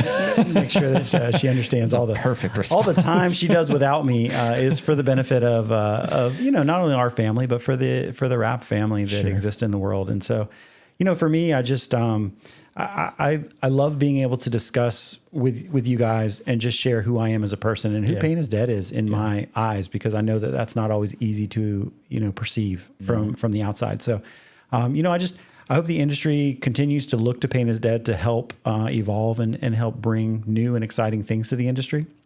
And ultimately, in the end, I hope someone can say that Pain is Dead made an impact in their career and who they are as an installer and how they run their business and so forth. So that's my end goal, is to leave this thing better than where we found it and where I got it. And ultimately, I'm excited to see that next generation and that next group of people step into the spaces where we sit today and be able to accomplish things and be proud of themselves, and us cheer them on, as we get to the point where we're not in those roles every day too. So, it's super important for this industry to continue is to have that perpetual growth and that upwelling of younger people into the industry. And so hopefully that's what we foresee in the future moving forward, is just an overwhelming amount of people being interested into it, interested in the industry, growing into it, and going through the tough fight of what it is to start out and be unknown and potentially be in your garage and grow into a small space and scale. And how do we get that to a larger space? How do I actually have money to hire somebody else to do a role in my job or in my business that I'm not good at? Sure. And so that's part of what my shows are about, is how we scale that. And so that's really my core wholehearted deal here is growth of this industry and continually to set it up for success as I exit, as I get to a point where I exit the industry. And so I hope that people will find amazing knowledge, wealth, and success in the shows that I put together for them and the shows that everybody else that's a part of this Pain is Dead shows series are able to give to them on a weekly basis. It sounds like legacy, right? Like that's like just hearing you talk about, like, that's what comes to mind. It's like, it's just that legacy. And I think building it as a network that can live like that on social media, I think it stands for long-term success, right? Because that model, you can build that in such a way that maybe one day it doesn't need you, right? It doesn't need, when I say that, need you specifically, right? It doesn't need you to do that your day in and day out rolls the way that you're doing it. And you can fill those positions with people that are hungry. Like, there's people out there that they do what you do, right? Yeah. You know what I mean? Instead of them having to do it on their own, maybe there's a space for them to work with you. And with opportunities like this, it's like, it makes that possible, that it can live and stay sustainable. Because if something was to happen to you now, it's done. Like who's Right. going to step into that role? A fucking madman. Like who would take on all that responsibility and not get paid? Sure. Like that, you know what I mean? Like that would be crazy. And the worst thing to me is that the answer is potentially nobody. Right. And how would that impact the industry? And that's what kills me. It's like, I don't want the industry to not continue this growth. And we're going through a little bit of a hard time in the marketplace. You know, like the market is not as hot as it was in 2020, 2023. Sure. So in these times, and like when I started in 2008, you know, if you're old enough to remember back to 2008, it wasn't exactly the best economic time. Sure. And so what's important to me is to be able to endure these times, to show these younger shops. When the economy slows down, typically you watch lower performing shops, lower margin shops fall off. Yeah. And that's a benefit to the bigger shops who are doing the things right, charging the right amount of money, et cetera. But what you can lose in that very easily is someone who could be a rock star for the industry if they just have the opportunity to get there. And today there's not a way for them to understand the right profit margins to make to ensure their success for long term. That's right. I had... And I know we're closing out. I kind of keep stringing it along. I apologize, but you're good. That's what this is. That wrap up's for. I had a conversation with Frank about that, and so one of the first conversations I had with Frank, and it stemmed to, I joked around about, well, you don't need a discount, you know, but you know, it really was conversation about that. And what was important for me is I said, listen, Frank, I want a great deal, but I don't want a deal so great that you can't be there to support me tomorrow. Mm. And that was so important for me as a business to understand that if I didn't have this vendor, and fill in the blank, it doesn't have to be Fellers. It can be any vendor that you use. It can be a plastic supplier. It can be whatever you want it to be. But if you're just pounding on this guy and pounding on your rep and pounding on, give me a deal, give me something free, give me a deal, give me a deal. Every time they give you a deal, they have to sell 10 of those products to overset that deal. That's right. And so you need to make sure that you can sell at a rate that ensures your success, and you can buy at a rate that ensures their success. Because without them, you don't exist. That's right. You know, and so it's important. Again, like I kick back again to shows, like it goes back to really being able to scale, understand profit margins, you know, gross profit every single job you do. If you take on a job and you don't know the profit margin on it, you're an idiot. Yeah. You're an idiot. Yeah. So you have to be able to do that. If you don't know how, I'm going to help show you how to do that. We see the support thing from the tool side, right? Like people will say, man, you need to do this, and you need to do that. And it's like, we would love to, right? But how about supporting us in the products that we're making? Sure. Yeah. Right. Like you're saying we need to do all these things, but it's like, then you'll turn around and you're asking for me to, you know, throw you some Tuckers for free. And it's like, come on, bro. And I'll tell you that, you know, it's stab to my heart. You know what I'm saying? Like, we believe strongly in training for sure in this industry. Yeah. And you know, personally between you and I, like we contribute to a lot of training classes. Yep. That's another thing a lot of people don't see that you do. Like there's a lot of support on the back end that you're like, you're helping out a ton. And I see, you go, how do you ROI that? Sure. How do I have any type of return on investment for this, you know, countless thousands of dollars just pushed out the door for free to make sure that those training experiences are amazing for you guys? And so that's where cost. I think that's important too to note in there. Like it costs you money to do that. It does, right? Like you paid for the inventory, you paid to ship it out. Like all that's cost. Like you were literally giving money away. Yep.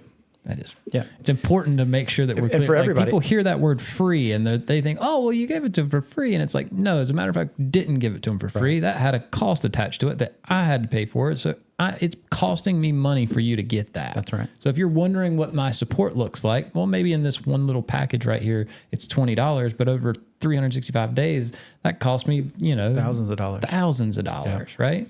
And so you see it with you guys too. Like you guys are doing the same thing with WrapOn. You guys are providing tools to kind of give someone firsthand the opportunity to work with the tool and see how much they enjoy it. And so, you know, those are things that are less than appreciated in the industry a lot of times, you know? And so the more people learn about business and things like that, I think the stronger they are and the stronger they are for the industry to understand what is being given to them too. And so again, like just to, you know, kick back to my show is like the point is to really help people understand dollars and cents in a business and make more money at the end of a month. Yeah.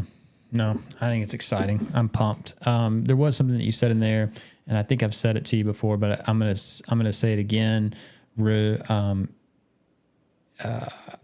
is Dead made a huge impact on me. huge part of my life. Look back at it. It's still to this day, right? Like it's a big deal. And so you've made a huge impact. You should know that. I think if nobody else is going to tell you, I'll tell you it was really important. So it means the world to me. Yeah. I appreciate everything that you're doing. I'm fortunate enough that I do get to see a lot of that stuff. And it sounds weird to talk about it. 'Cause again, you're not that guy, right? Like you're not looking for the praise. No. So, but I think if that I always ask, what's your goals when you come on, right? And obviously, like you just want to hang out and shoot the shit, and I appreciate you doing that. But for me, it's like my goal is like if I can let people see behind the curtain just for a second, like just guys, like take just a minute and see what he's doing, listen to what he's doing, right? And you'll understand why these 10 people stepped up and was like, hell yeah, we got his back. We're going to do this. We're going to all team up. We're going to work together. Like that's badass. Like I don't want people to overlook that, right? Like it's really important. Like, so anyway, I appreciate it. I see what you're doing. I think it's awesome. Hopefully everybody, we know the industry does. We appreciate the industry. The opportunity to be in a space like this industry with these people is just incredible. Yeah, it's cool. It's a lot. It's a lifetime of appreciation, so we appreciate every single person that follows Pain is Dead. We appreciate every single person that comments on a post that, sees the value in what's being put out there. And so we only hope that grows, exponentially over the course of time. It keeps growing. Yeah. So it should. And, awesome. Josh, we miss anything? Yeah, I think I just want to touch on, you could have picked any TV show, like Seinfeld, Friends, The Office. I went with Ally McBeal. But you chose Ally McBeal. Well, I had to think of one that ended and I guess they all have ended over time. I don't know. Ally McBeal came to mind. You know what? I was a kid, Fox, I'd watch. Decker, we good? Yep. We got it. Let's go. All right, thanks.